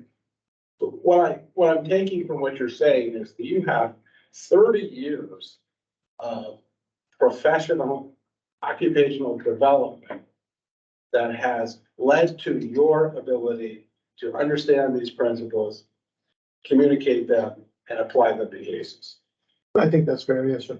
Okay, and we are here to talk about an interaction between Sheriff Grismore and the detainee. Along with the other two deputies in the room, yes. But the focus here is on Sheriff Grismore's conduct. Yes, And that conduct was all of, what, less than 10 seconds. yes. So for you to come forward and explain how Sheriff Grismore's action represents on the continuum of where a reasonable officer would fall is 30 years of experience, education in law, and 28 hours of work in this case. That is what underlies your analysis assessing these 5 to 10 seconds of conduct. That's fair, yes, sir. Now, a police officer faced with a fast evolving, changing situation may not have a legal education, May not. may not have 30 years of experience in reviewing and assessing law enforcement use of force. May not, correct. And so you're in a much different position than a police officer engaged in an act to judge whether or not that act was within the parameters of a reasonable officer. I'm in a much different situation than the sheriff is that? Well, in terms of you in your job, Monday morning quarterbacking, split-second decisions by law enforcement officers, there's no comparison between what you bring to the table in assessing that conduct versus how that officer in that moment on their own, making that choice is assessing their conduct. I disagree. I think that, and since someone in the capacity of the sheriff with years of experience and years of training and years of knowledge is pretty, is not a brand new rookie, and should have a much better understanding. So I think as you go up, I do agree with you in the concept that the more you do it, the better you get at it. So I think that needs to be taken into consideration as part of the analysis. On that point, one of your opinions here is that Mr. Burrows, when he was standing and resisting the officer's commands to seat himself on the bench, did not pose a risk of harm to anyone. That was your opinion. I said he was not actively resisting. Do you agree or disagree that when Mr. Burrows was standing and actively refusing to follow the commands of the officers to sit on the bench, that he did not pose a risk to anyone? No, I think what I testified to was that there always is a risk. I think I actually said he could headbutt the officers. He could do things like headbutting and spitting, but the officers are in control of him with hands on him and keeping him at a distance away. So there is always a risk of something, but we train our officers to prevent that risk. So, I didn't hear you say anything in your direct testimony about the risk of Mr. Burrows headbutting the officers. I did. Okay. What you didn't talk about was the risk that Mr. Burrows presented to himself in that upright position, resisting the efforts of the officers to get him to sit on the bench. In a use of force analysis, the risk of harm to the subject by the subject is not part of the analysis. Never has been, never will be. In this instance, would you agree that Mr. Burrows had already harmed himself by falling on the floor? I would agree that he fell on the floor. I don't know whether that caused any harm or not, and because even, there's no evidence that it did. Could it? Sure, but he fell on the floor. Yes, I agree with that. And did you hear him when he fell on the floor call out in pain? I heard him make noises, yes, but I think medical came and I didn't see any documentation that he was injured in any way. Look, in your mind, the sheriff's deputies in their use of force against Mr. Burrows to get him to comply with their command on the bench, sit on the bench, have no obligation to consider Mr. Burrows' ability to harm himself in that moment. That is, so you're trying to, in my I have to interpretation, answer the question. I'm gonna answer. My interpretation is his ability to harm himself is not part of the force analysis. And by the way, they had control of him until the sheriff pushed him back with his foot. So they had, if they were considering the efforts to prevent him from harming himself, the effort of using the foot to push him back actually disengaged from the deputies, which actually causes more harm, possibility of more harm to Mr. Burrows. Well, you've given the opinion that the sheriff's use of his foot to seat Mr. Burrows on the bench was ineffective at gaining compliance by Mr. Burrows. Is that I correct? did not use those words. Okay. You said that when Sheriff Grismore used his foot the first time to seat Mr. Burrows on the bench, that escalated the situation. I did say that, It yes. made it worse. I did. Yes. Sheriff Grismore then used his foot the second time to seat Mr. Burrows on the bench. Is it your opinion that that second effort to put Mr. Burrows on the bench further escalated the situation?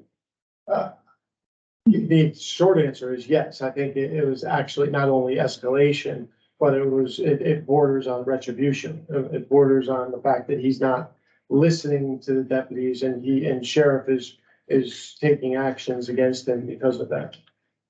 Did you watch the entire video? I have over the course of this investigation. I didn't watch the whole thing coming in here today, so it's been a while. Was there any point after Sheriff Grismore used his foot the second time to seat Mr. Burrows on the bench that Mr. Burrows was in any way non-compliant with the law, with the police officers? Not that I recall, no. So after Sheriff Grismore used his foot the second time, Burrows became compliant. But he sat on the bench. I don't know that that means he's compliant because he's chained to the wall, but he sat down. Did you hear him be verbally aggressive toward the officers again after that? Not that I recall, no, sir. And do police officers in Vermont have the same right to self-defense that every other citizen has? In its basic concept, yes, sir.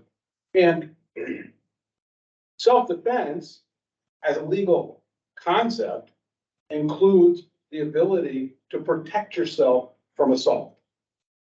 Yeah, I mean, we call it use of force. It's not self-defense. It's preventing the threat and the active resistance which could cause harm to the officer. But you know that in Vermont, it is a criminal assault for someone to spit in the face of a police officer. I do know that, yes. And your attitude and testimony here is that police officers in Vermont just have to accept getting spit on, and they don't have the right to defend themselves from that conduct. That's not what I said at all. I said, Mr. Burrows was criminally charged with the charge of assault. That's the outcome of spitting on an officer. Just because he spits on you doesn't mean you can take active resistance measures and kick him or punch him because of that. There is a retribution for that, and that is the criminal charge. And that did occur here. Well, Sheriff Grismore's version of events is different than what you described, isn't it? Solely his version of events, yes. What he says is that he perceived that Mr. Burrows was about to spit on him when he used his foot the second time to see Mr. Burrows on the bench. I do recall it, yes, sir.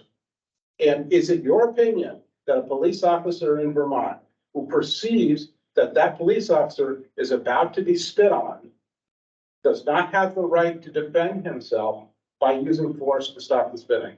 It is my opinion that no police officer in this country has the right to use a strike and a kick to prevent a spitting, period, the end. And what is your definition that you've applied to this case of kicking? Well, that's a great analysis because I've seen it a couple different ways in this case.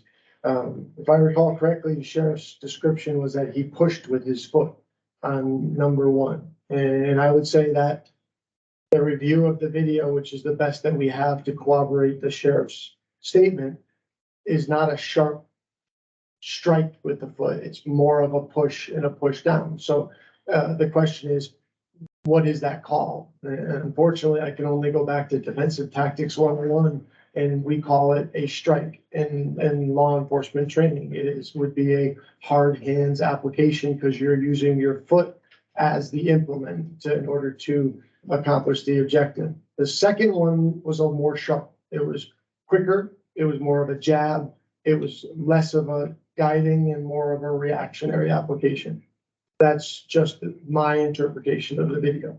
And in your analysis that you've just explained about what constitutes a strike, an open hand shove with a hand to push someone away is also a strike. It could be. It could be. Because there's a difference between an escort with your hands and a strike with your hands. Unfortunately, in the world of defensive tactics, there is no such thing as an escort with your foot, so it makes it difficult for the analysis. But with your hands, we would teach a lower level of using escorts or using pressure points as a manipulation application to control the subject. With a foot, there's only one way to use a foot in the area of defensive tactics, and that is as a push or a strike. So following your analysis, if a police officer in Vermont believes that he or she is about to be spit on by a person, that police officer is not allowed to use the strike of shoving that person away to prevent that person from spitting on it. Well, I can't answer your question because you contradict yourself in the question. There's a much difference because words matter in the force analysis. And so a push away versus a strike is a very different thing. If I redirect your face with my hand and it's in a consistent fluid motion and how we train, that would be justified. But if I punch you in the face or punch you or give you a strike, that wouldn't be justified. That's how the training and its analysis as to the application of the force is identified. So it's your opinion that a police officer in Vermont who's about to perceives that he is about to be spit on can only slowly push that person away and cannot quickly extend the hand to push that person away.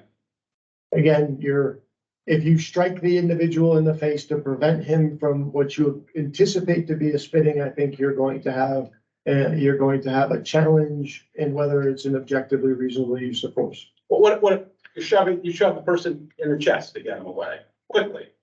Is that a strike? Again, we're talking in hypotheticals until we can talk about the sheriff because we saw his actions. We saw the mechanisms in which he delivered the push, and we can evaluate that. You can't evaluate use of force in a hypothetical. It has to be as to its application.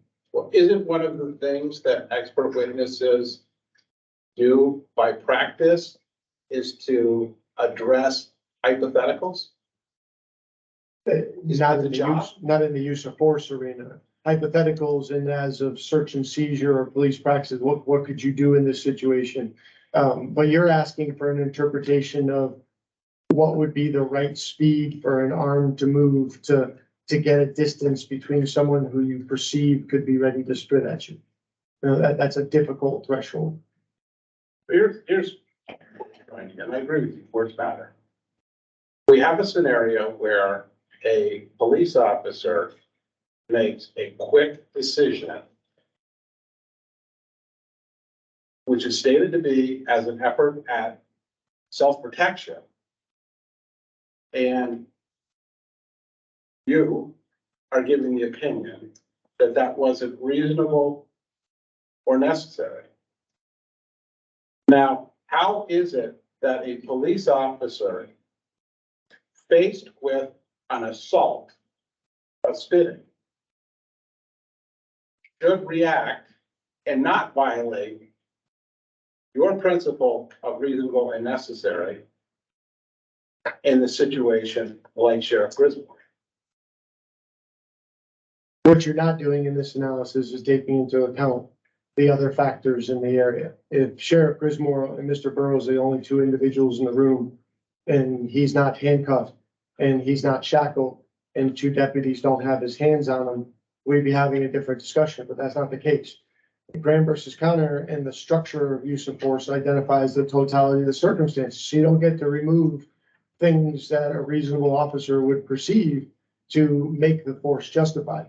It is what it is. In this situation, he was handcuffed, he was individually shackled with his legs, and two officers had physical control over him at the time the sheriff used his foot against Mr. Burrows. And those things reduce the threat assessment as to harm that could be caused against anybody in the room. In fact, we've seen from the video that it was only Deputy Endley, the smaller female deputy, who had hands on Burrows. During the first one, During the entire event. I believe at the time, the sheriff utilized Deputy Major as his leverage when he held onto his shoulders to push Mr. Burrows back. And the first application that Deputy Major had at least had his hands on him or was in the area of him at the time that occurred, because they were on both sides of him. The second one, I do agree, Deputy Major was off to the side and only Deputy Lee was there.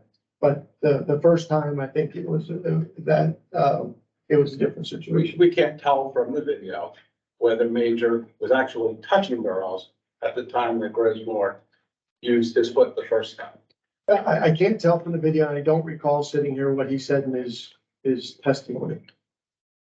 So when you say there are two deputies present, there's only actually really one deputy engaged with Burrows. That's, again, that's untrue because Major's standing right there. During the first push, they're both on each side of him. What's it take for Major to get back in the fight? And what's it take for him to get a hold? Even if he wasn't having contact with Burrows, he's right there. In fact, the sheriff uses him as a leverage in order to push Burrows back. So he's right there and is in a better position to control Burrows than the sheriff is. Well, let me ask you about the concept of reasonable officer. You agree, reasonable officer does not mean perfect officer. No. And the reasonable officer standard for any particular situation could represent some incalculable number of different options for that officer. It could, but it's the officer's duty to articulate that perception once the force is used. So once that documentation is made, we know what it is, right? They tell us what it is. Why did you do that? And they tell us. And so the perception has to be articulated by the deputy or whoever used the force at the time the force is used. Reasonable officer is an objective, not a subjective standard. You know, that's an interesting question because the law considers it an objective standard, but in application, we use a subjective test to evaluate it. So I think that it has always been a conflict because we can't operate in an objective world. We have to have a mechanism to evaluate it for consistency purposes. Officers deserve that. They deserve consistency. So for years, the court has been interpreting words such as active resistance, threat interpretation, to provide us guidance so that we can provide it to the officer as to how a department can evaluate and make sure their officers are doing it the correct way. So it is an objective standard, but I will say it does have a subjective application. In looking at the objective standard of reasonable officer, isn't the analysis not what a reasonable officer would do, but in fact, what a reasonable officer would not do? No, I disagree with that. What the standard is, it says that the reasonable officer standards, which we see every day in force analysis, says that Joe Citizen can't evaluate what a use of force is. Only a reasonable officer can do it. And that's what I kind of liked about this case. This is a situation where you have other officers on the scene and their interpretation and their reaction, that is actually the basis of reasonable officer. You said before, which is true, that we often looked at these things in 2020 hindsight. But the people that were there, that were in the situation, they gave an opinion and they actually did specific things in automatic reaction that show what a reasonable officer and that saying what they perceive about the amount of force that was used. So you're basing your opinion in this case on the reasonable officer standard based on what two very inexperienced deputies had to say weeks after this event? No. I would say the totality of the circumstances doesn't separate evidence. So your client's statements also taken after the events get to be part of the analysis. The video is part of the analysis. The officers, the purpose of any investigation is to attempt to verify the credibility of the statements that are made and what occurs. So it is not just looking at it through the eyes of Deputy Major or Deputy Annalee, or it's not just looking at it from the eyes of the sheriff. It's also looking at it, it requires us to look at it as the totality of the circumstance. And that's takes into account everything. To what extent, in forming your opinion, did you rely on the opinion statements by Deputy Major and Deputy Annalee? Oh, very limited, because this is a fact analysis. Whether they like it or don't like it is interesting, but part of it you already said, which is they're brand new officers. And I like brand new officers for a specific reason, especially because they just came out of the academy, which means they've just spent weeks being really concerned about their life and their future. And so they're very hypercritical, but that's not the guidance pros. This is where experience and analysis come into play.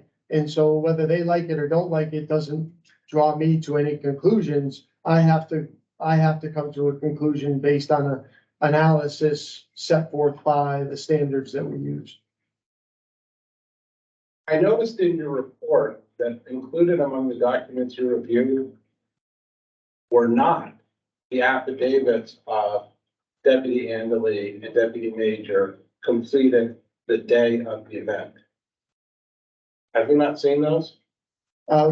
Those were the criminal charges that were brought against them. I do recall, maybe it's just from, I don't remember. I don't know exactly. If it's not in that list, then I have not relied upon them in coming to my conclusion. Wouldn't it have been important for you to know and review the written words of those two deputies contemporaneous with the events about what happened? Well, no, because I have interviews of them, and the interview is much better than a written report. A lot of times when deputies write written reports, this is a criminal affidavit, which is very specific to the elements of the crime and the facts of the crime. In use of force analysis, we really want an interview because deputies and officers do a much better job explaining themselves in an oral interview than they do in an affidavit for criminal charges. Okay, so detailed statements made after the event are more useful in your mind than affidavits completed contemporaneously with the event. I mean, yes, because of the thoroughness of the interview. Wasn't it your opinion in your supplemental report that Sheriff Griswold's statement, which he wrote after the event, was less valuable because it was made after the event than the interviews of the deputies that were made after the event? I think you're mischaracterizing what I said, because what I said there was that you can't just take the sheriff's statement in and of itself. You're my rebuttal report talked about the fact that there was no totality of the circumstances. You just can't take his evaluation without looking at the whole scope.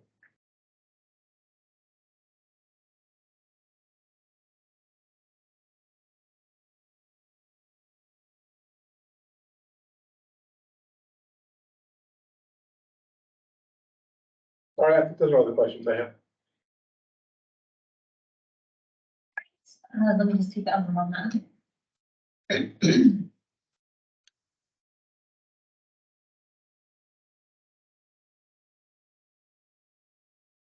If you don't have any other questions. Thank you. This time. Down. Thank you. I do reserve, the right to recall Mr. Google after the defense in this case. If that's it. Take another 5-minute break and because you're resting. Yeah, so I'm resting except for the potential of rebuttal. No, respondents. So let's take 5 minutes and then we just join. Okay. Robert, do you know who you're talking about?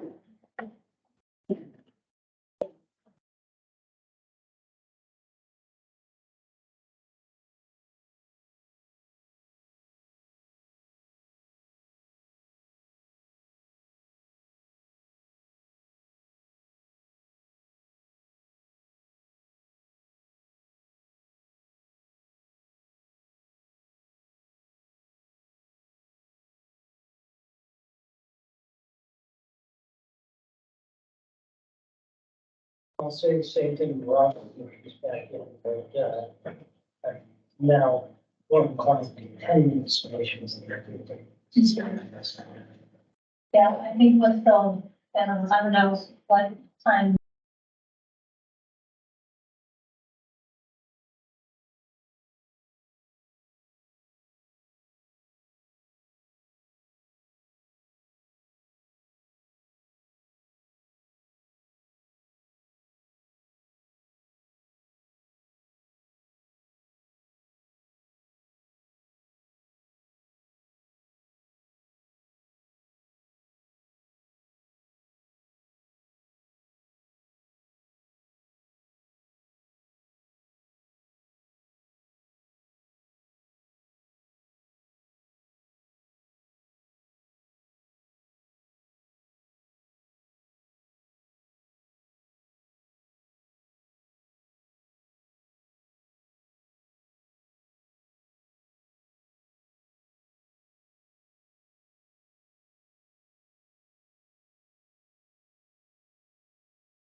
But Kim, are all of your exhibits in?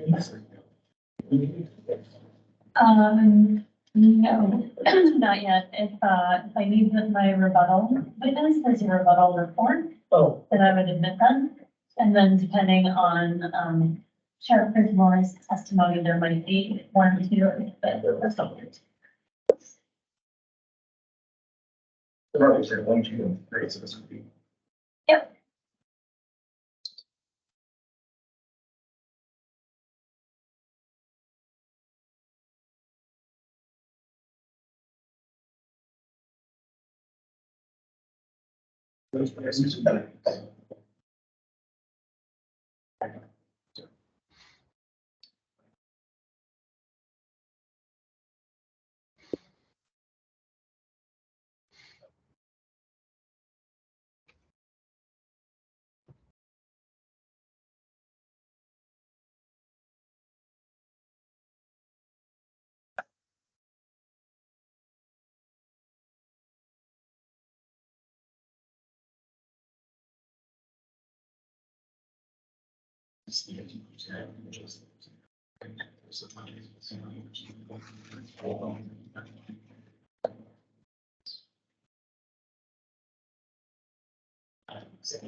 Chris too, but Lindsay, sure. Just because she's the one running. Yeah. She.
Okay, I think All we're. right, and we'll reconvene and Kaplan, it's the case. Thank you. People. Call John Lismore. Before we start with, Sheriff Moore's testimony for planning purposes, we know what time we're running to schedule. You don't. Okay. Sorry. You swear or affirm that the testimony you're about to give matter now under consideration. The whole truth, nothing but the truth of the contains and copies of everything. I do. Thank you. Will you please say your name and spell your first and last names? Sure, Sheriff John Grismore, JOHN GRISMORE. What do you do for work? I'm the sheriff of Franklin County. And what kind of position is that? It's the senior most position, elected position in the county for law enforcement. When did you begin in that position? This past February, And how did you get into that position? I was elected, And who elected you? the citizens of Franklin County. And was this election before or after this event that we're here to talk about today? Several months after. So let's go backward in time a little bit. What is your educational background? So I went to the University of Vermont. I have a major in sociology with a concentration in crime criminology and a minor in psychology. And what did you do for work out of college? So the first job that I had was a technical job at IBM. I kind of dual rolled that. I went to school part-time at UVM and kind of worked full-time and then went full-time school and part-time IBM and kind of did that for the last couple of years of my UVM career. But then I took a full-time job with IBM. And when did you first become involved with law enforcement? In 1997. And what was your introduction to law enforcement? So at that point in time, there weren't any real full-time slots. It's very unlike it is today, but the first opportunity that I had was to be an auxiliary trooper with the Vermont State Police. And what, if any, academy training did you get? So at that time, there was a 2-week level 2 basic school that I attended. And was that here in Pittsburgh? Yes, it was. And what was how long were you an auxiliary trooper with the state police? Better part of 3 years. And then what did you do after that? So then I went to work in between there, I worked 2 years consistently with the Vermont State Police as an auxiliary trooper. Then I went to the Swan Village Police Department for about 18 months. Then I went back to the auxiliary program. And while that was happening, I had gotten some other jobs, so I started deviating from my full-time law enforcement aspirations and started looking at more technical roles that suited some of my interests. So in that first foray into law enforcement, what were the calendar years that you Well, it were? would have been 1997 to almost 1999 with the state police. And then 99 to around 2000 with Swanton PD. Then another 8 months after that. And then I still kind of did it part-time. So I worked a little bit of part-time hours with the Swanton PD as I was phasing out. I transitioned to the sheriff's department, the same sheriff's department that I'm in charge of now, and worked there part-time while I was working a full-time job as a communications consultant for a company called Vertex. So I did that for about 5 years.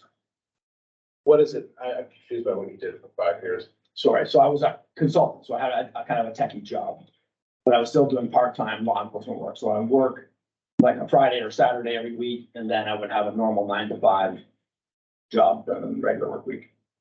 So that brings us to the mid-2000s? Right. And then what was the next step in your career? So I stayed with the sheriff's department for about 5 years, again, part-time. So at that point in time, I was working for a company called Vertex. I transitioned from Vertex and took a position with a company called Mylan.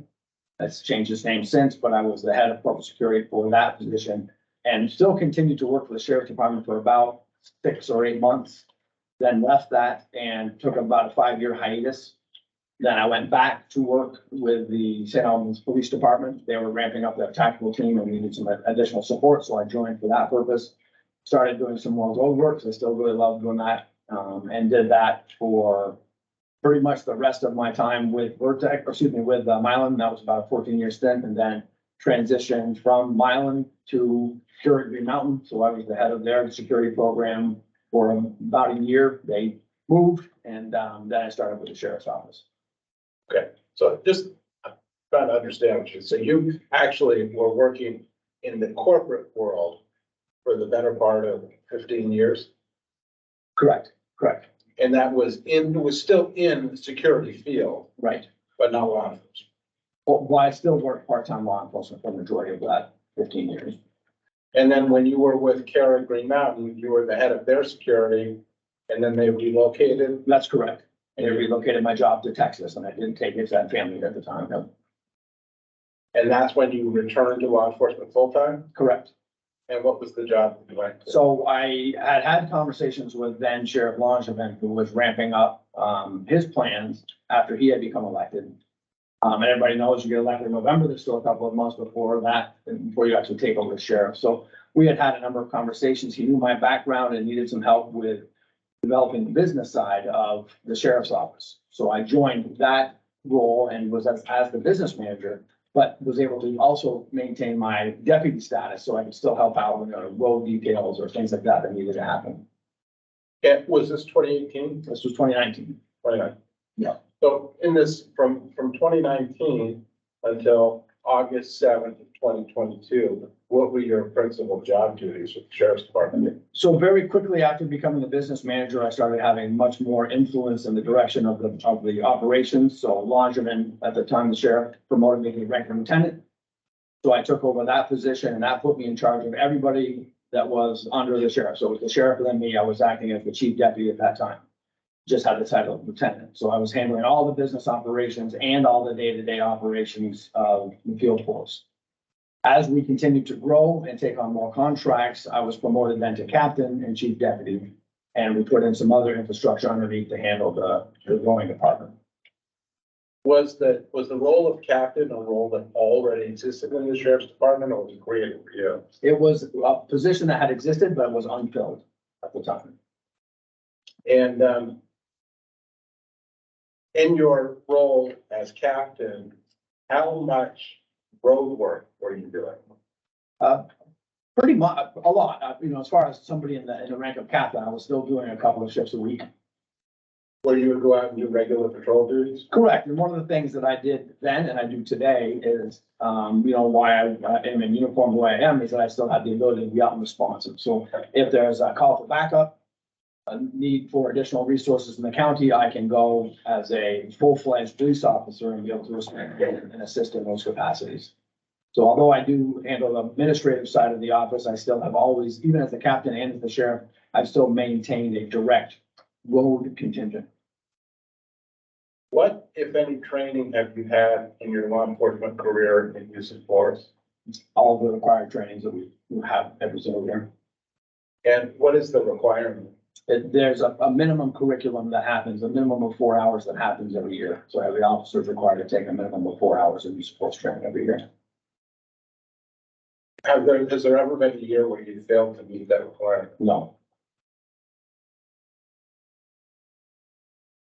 At this point in your career, what is your comfort level in being aware of what force is appropriate or lawful and unlawful for you to use as a law enforcement officer? I think it's good. I think I have a good understanding of it. What, if any, training activities have you done at the sheriff's department to assist newer deputies? So I would oversee all of the training requirements that are required. One of the great things about the state of Vermont is that that's really prescribed for us. So there aren't a lot of variations in what that core training is. So it's prescribed by the academy. We just make sure that that training is adhered to, that it's understood and followed, and meet the timeline requirements that the academy puts forth every year.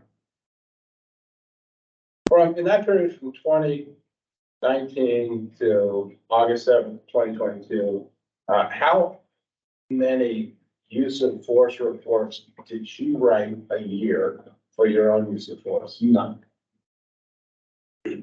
That's zero. And why is it that you were not writing any use of force reports? I'm not somebody that likes using force. I've always been a good talker. I'm not a very big guy. So I've always had to rely on the ability to use my verbal skills to talk myself out of potentially violent situations. In your career in law enforcement, have there been situations where you've been confronted with a person who might commit an act of violence against you? Numerous. What about in the period of 2019 to 2022? How frequently were you confronted with someone who was exhibiting a propensity to act violently toward you? Almost weekly. You're familiar with the incident with Jeremy Burroughs, Yes, sir. August 7th, 2022. What did you do to document your actions on that day? So I completed a very lengthy use of force report. And why did you do that? It's per process, but also to contemporaneously capture facts and circumstances. as close to proximity of the time they happen for fresh recollection. Yeah, was that something that you wanted to do for your own purpose, or was there a policy that directed you to do that? There is a policy that directs us to do that. And in 2019 to 2022, that's the only report like that you created. Right. I have not had a use of, individual use of force that I had to document, that's correct. So on August 7th, 2022, why were you at the sheriff's department? It was a hot day. I remember it being really humid, and sitting in my house on a Sunday was not very enjoyable, so I figured I'd take advantage of the weather and head to the office and do so much needed office work that I had. What do you mean by office work? So one of the things in my organization that historically the captain handled a certain level of duties and the business manager handled a whole other set of duties. In my role, I did both. So I was a pretty busy guy. So that required a lot of after hours work, a lot of catch up, a lot of work at home to make sure that I could keep things running and keep things running smoothly. So oftentimes I would come in on my personal time and handle office related work. So I was doing that on Sunday, on that day on the Sunday. It's a sophisticated way of saying you're doing paperwork. Sure, yes. Okay. And so when did you become aware that there was some kind of event occurring with Jeremy Burrows? Very shortly after arriving to the office. So as I get into my office, I'll fire up on the machines, turn my radios on, and as the radio kicked on, it wasn't but a few moments later that I heard that two of the deputies and the major were being dispatched to a possibly intoxicated and belligerent male in a known area, an area that we often require multiple officers to go to. And what, if anything, did you have to do with dispatching additional officers to go? So while I was sitting at my computers, the system that we use, I think everybody uses now, is a system called Valcor. For those that aren't familiar with it, it's the replacement to Spillman, but it's a computer-aided dispatch. So in that system, I wanted to just see where they were going. I didn't really hear the specific address, and so I wanted to have as much detail as I could have as to what they were responding to. So when I pulled that case event up in Valcor, one of the things that Valcor does nicely is it flags folks that have a predisposition to violence, and they have alert codes. And one of the things that happens is that makes their name red in the system. So it's very easy visual cue for us to identify that they could have a propensity for violence or danger of some kind. So I immediately noticed that Burrows had that code on him. So that caused a little bit more of anxiety. And now I started to look into why did he have that code. And so I looked further, and one of the records that I found is that he received that code because he attempted to attack a Milton police officer with a knife prior to the event that my two deputies were going to. So I'm trying to understand what's going on and trying to listen to how they're responding, what the radio traffic is like, trying to listen to what dispatch is doing without interfering with their communication process, and then learning some more of the history and potential violence that this guy could perpetrate on my two young deputies. Was there a point where you sent a third deputy? There is, that's correct. So when they got there, there was a moment of time that it seemed long, right? When you have somebody that could be in potential danger, that timeline is a lot more elongated than it probably really is, but it felt like an eternity to me where I hadn't heard any radio communication from them. So I was concerned that they were in a hostile area, that they were with a potentially dangerous suspect, that they were young and relatively inexperienced, and I hadn't heard radio communication from them. So when again, as this kind of evolves, the timeline continues, my anxiety level is going up, my concern is going up. So then there was a kind of a garbled transmission. So anybody that's in law enforcement will certainly appreciate that when there's a garbled transmission, the first thing that we think about is that they're wrestling. There's some sort of a fight going on, they're trying to communicate and they can't. So I even contemplated going down myself in my personal vehicle in plain clothes. That's where I was at with my concern for those two. So fortunately enough, they were the only two that were on at that point in time, that were only scheduled to be working in the county at that time. Fortunately enough, we had Deputy Matthew who was working in another town, but he had arrived about a half an hour early. So as I heard him coming in, I ran from my office. He happened to be on the phone, told him to get off the phone and get down to this area to back them up. And then what is the next thing that you learned about this situation? So so I've just kind of very anxiously waiting the arrival of Matthew at the scene. The next transmission I had was that they had the individual in custody. So I started to calm down from that and relax that they at least had him in custody. Now, at this point, do you have any information about what's transpired? I do not. Do not. And then what is the next thing that you learned? The next thing I hear is that Deputy Major had stopped on the side of the road, that he made some comment to dispatch that he's kicking the cage and spinning in the cruiser. So just recognize that as okay, he's escalating again. He's gonna be a continual problem. So he carried on, Major carried on a little bit after that, and they arrived at the station. So at that point in time, I kind of abandoned any work that I had planned for myself that day and wanted to be available to support them and oversee what they were doing and who they were dealing with, so that I could ensure that it would run as smoothly as possible. But why did you feel that these two deputies in uniform needed the assistance of you in plain clothes? Because they weren't responding to they weren't responding on the radio in a timely manner, what I consider a timely manner. That they were going to a very hostile zone, as I stated before. That's an area that often requires multiple units to respond to. We have a very lengthy history with that area, with requiring multiple officers to go there. So that, based on their level of inexperience, is why I thought that me going down there would be the best possible option. One of the challenges that we have is not, it's not unlike everywhere else in the state, that resources and backup resources are incredibly limited. So the timeliness of getting resources from either the city or the state or Swanton, I could have made it there quicker in my personal vehicle than they would have been able to make it. Well, when they got back to the sheriff's department with Mr. Burrows, you mentioned that you had sort of given up your idea of doing the paperwork. Correct. What is it about these two deputies that made you feel that you needed to be directly involved with this detainee? Again, based on his prior history as it showed in Valcourt. So that he had taken the effort to go after another police officer with a knife. He had the propensity for violence. Given that they had to stop, gave me an indicator if he's spitting and kicking the cage, that he's belligerent, could be potentially violent, combative, and they weren't having a challenge with controlling him. So I just wanted to monitor the situation to see if I needed to intervene at any point in time throughout the interaction with them. So when they came back to the station, they brought Burrows in. What involvement did you have with securing Burrows in the holding area? I didn't have any involvement with him being secured in the holding area. I didn't really get involved until he had fallen. That's kind of when I became engaged in his activities, because he was relatively compliant. So I had made the assumption that he had worked through whatever hostility and aggression he had in the car yard.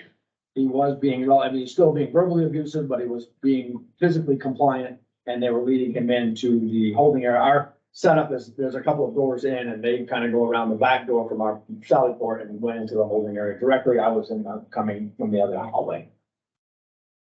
And what did you know at this point about Burrows' level of impairment? I didn't have much of an understanding at all. Not until they told me that they were down there, and that they believed that he was impaired. We, on the radio dispatch, advised that it wasn't, possibly intoxicated male, so I had some indication that he probably had booze on board at some capacity, but I had no idea how drunk he was. And after Deputy Major Engelay completed the task of securing Mr. Burrows to the bench, what was your next interaction with both deputies? So I went in just to make sure that I could help them out with the casework. It was a busy day. We only had 2 officers on in St. Albans Town, and that can be a very busy area. So I wanted to just see if I could help expedite the paperwork, and if that meant running to get documents from the printer. Our printer was kind of in another part of the building. Then I was just kind of being the runner for that. I also wanted to make sure that I understood what they were dealing with. So they provided me a debrief of all the things that had happened in the house, what had happened outside the house, including Major getting spit on, him kicking the car, him resisting being put in the cruiser, them having to stop and potentially deal with him because he was kicking and spitting, all the way up until he got to the car. And then, so we just had a conversation about what charges, were likely and what that process should look like. Now, we have seen the video of the inside of the processing area, at the sheriff's department. What are the limitations of that physical setup versus a setup with, you know, actual holding cells? Well, we saw it clearly, right? The only way to really restrain somebody is to put them in a position where they're suspect to fall, right? They're subject to fall.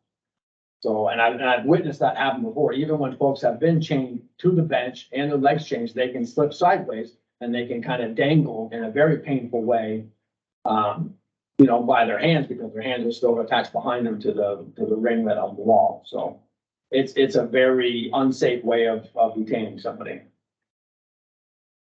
And when Mr. Burrows fell, what did you do? So I was in the deputy room supervising the two as they were writing their reports. Matthew was kind of coming and going, and I heard the thump.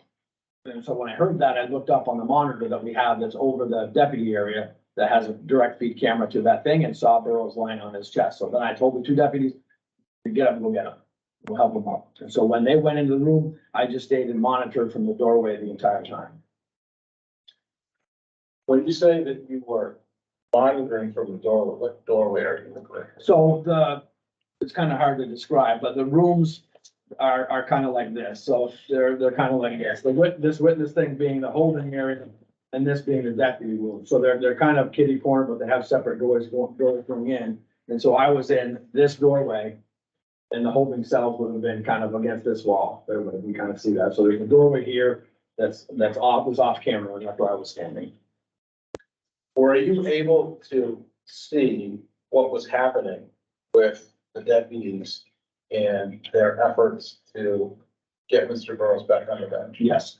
Well, what did you observe? I observed that they were struggling to do so. I observed that he was being confrontational, particularly his target was focused on Major. That after they had gotten him to a seated position on the bench, he, as we have seen, had popped up off the bench, fixated on Major and was advancing towards Major in what I would consider an aggressive posture. He was having a leg back to brace himself, although he was handcuffed behind himself. I took that as threatening behavior. I watched Anderly pushing on him and not having any success in pushing him back. She does appear to try to restrain him as he moves forward. Major's somewhat engaged, somewhat disengaged by just holding his hand out. He's not using any force of his strength to move Burrows back into a seated position. So this goes on for a couple of moments. And what are the hazards presented by this scenario you just described? So when somebody is like that, they have the ability to headbutt, they have the ability to spit, they have the ability to bite, and certainly I was concerned about Burrows' ability to fall again.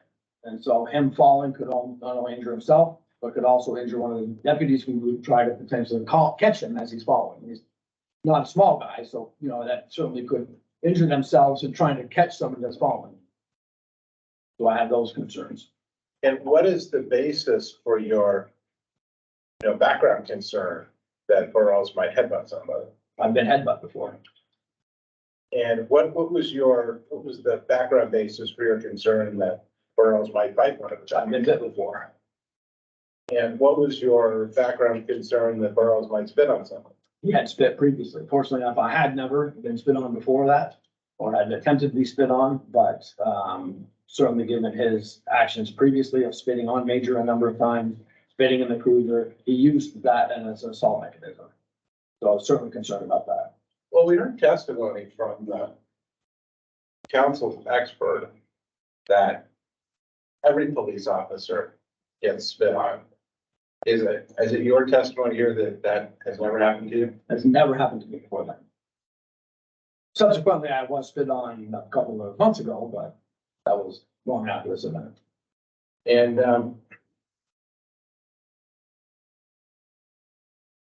what did you observe specifically about Deputy Major and Deputy Anderly being able to complete with respect to Mr. Burrows being seated on the bench? They were incapable of doing it. And one of the things that I had noticed is that, and you can see it on the video, is that all efforts are on his chest area, are pushing him on his chest. So based on my training and experience, pushing on somebody's chest, particularly someone who's handcuffed, they're going to fall back and hit the wall. They're going to have no way of bracing themselves from hitting the wall and hitting their head on the wall. So I was concerned that the manner in which that they were trying to get him to sit was not affecting a seated position, that it needed to be a pivot point in his hip area, much like when we are trying to get somebody who's resistant to getting into a cruiser. Oftentimes, people will brace up and it's very difficult to push them in. You can't push them in. The only way to do that is to manipulate their hips. And one of the techniques that we and other law enforcement officers use is sometimes somebody would crawl through the cruiser and grab the belt and pull them in that way so that they would fold into the car. And, we heard Deputy Major say that there was no rush to get Mr. Burrows on the bench while he was standing in that moment before you seated him on the bench. What is your position on the urgency of time in that scenario? I would disagree with Major's assumptions of that. I think that time is of the essence, that the longer that he's able to stay on his feet, the more control he feels like he has over deputies, the more he continues to advance. He gets to the length of those chains, as we all saw, and has the potential to fall again. Can't brace himself. We run into those same risks of does he get somebody try to catch him? Does he fall and hurt himself again? And he continued to show that aggressive and escalating behavior throughout the interaction. And while you're observing this from the doorway, what is your emotional state? What feelings of anger did you have toward Mr. Burrows? None. What, if any, feelings of irritation did you have toward Mr. None. Burrows? Why did you intervene in this effort by the deputies to kill this person? Because between the two of them, they weren't effectively controlling him, and they weren't doing it in a safe manner. So let me use the video here.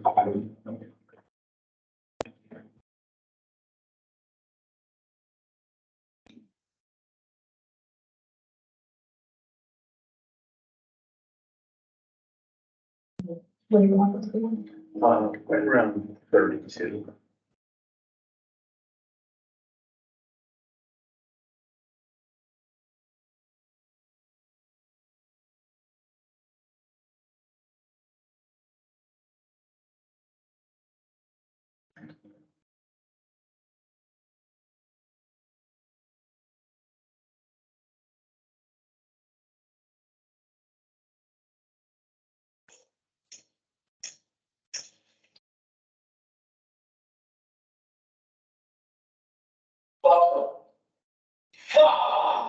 All that hurt. Oh.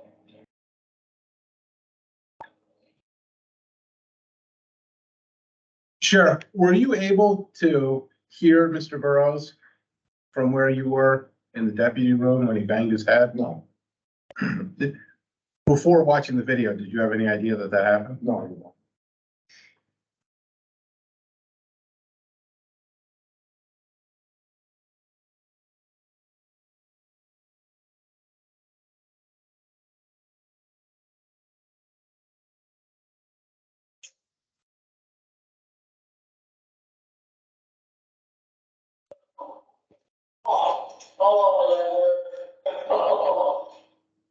Sheriff, when did you become aware that Mr. Burrows had fallen? Right when he thought, I could hear him at the floor.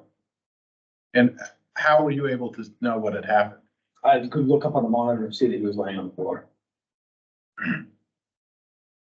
Was it a process of deduction for you to see him on the floor, to think that he had walked forward and fallen? Correct. I see the elongated chain that looked like it was pretty extended, taut.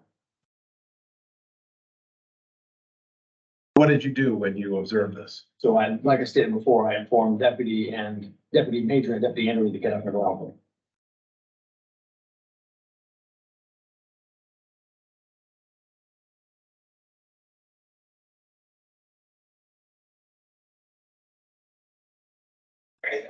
Should we see yourself?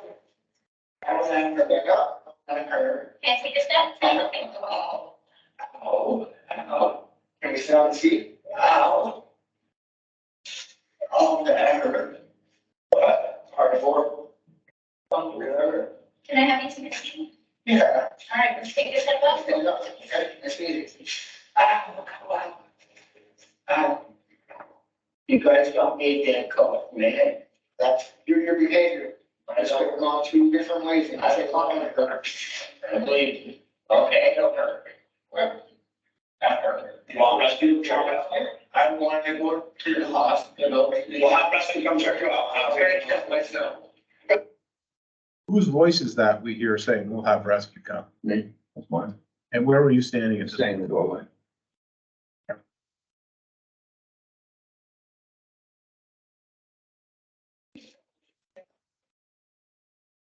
Then we hear you make some other comment to Mr. Burrows. What were you saying to him? He wanted, saying he was gonna harm himself, and I said he wasn't gonna do that here. Was there anything about those comments that you found upsetting or irritating? No.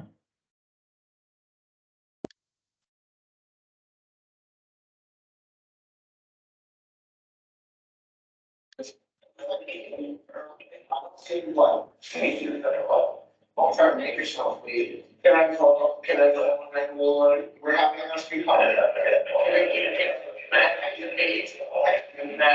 If you walk forward, let's give Peter shots. Were you able to see these events as they were occurring? Yes.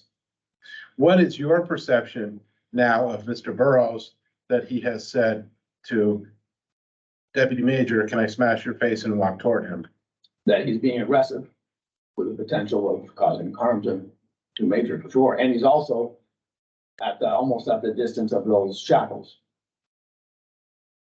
What is the significance of him being at the distance of the shackle? Gonna follow him.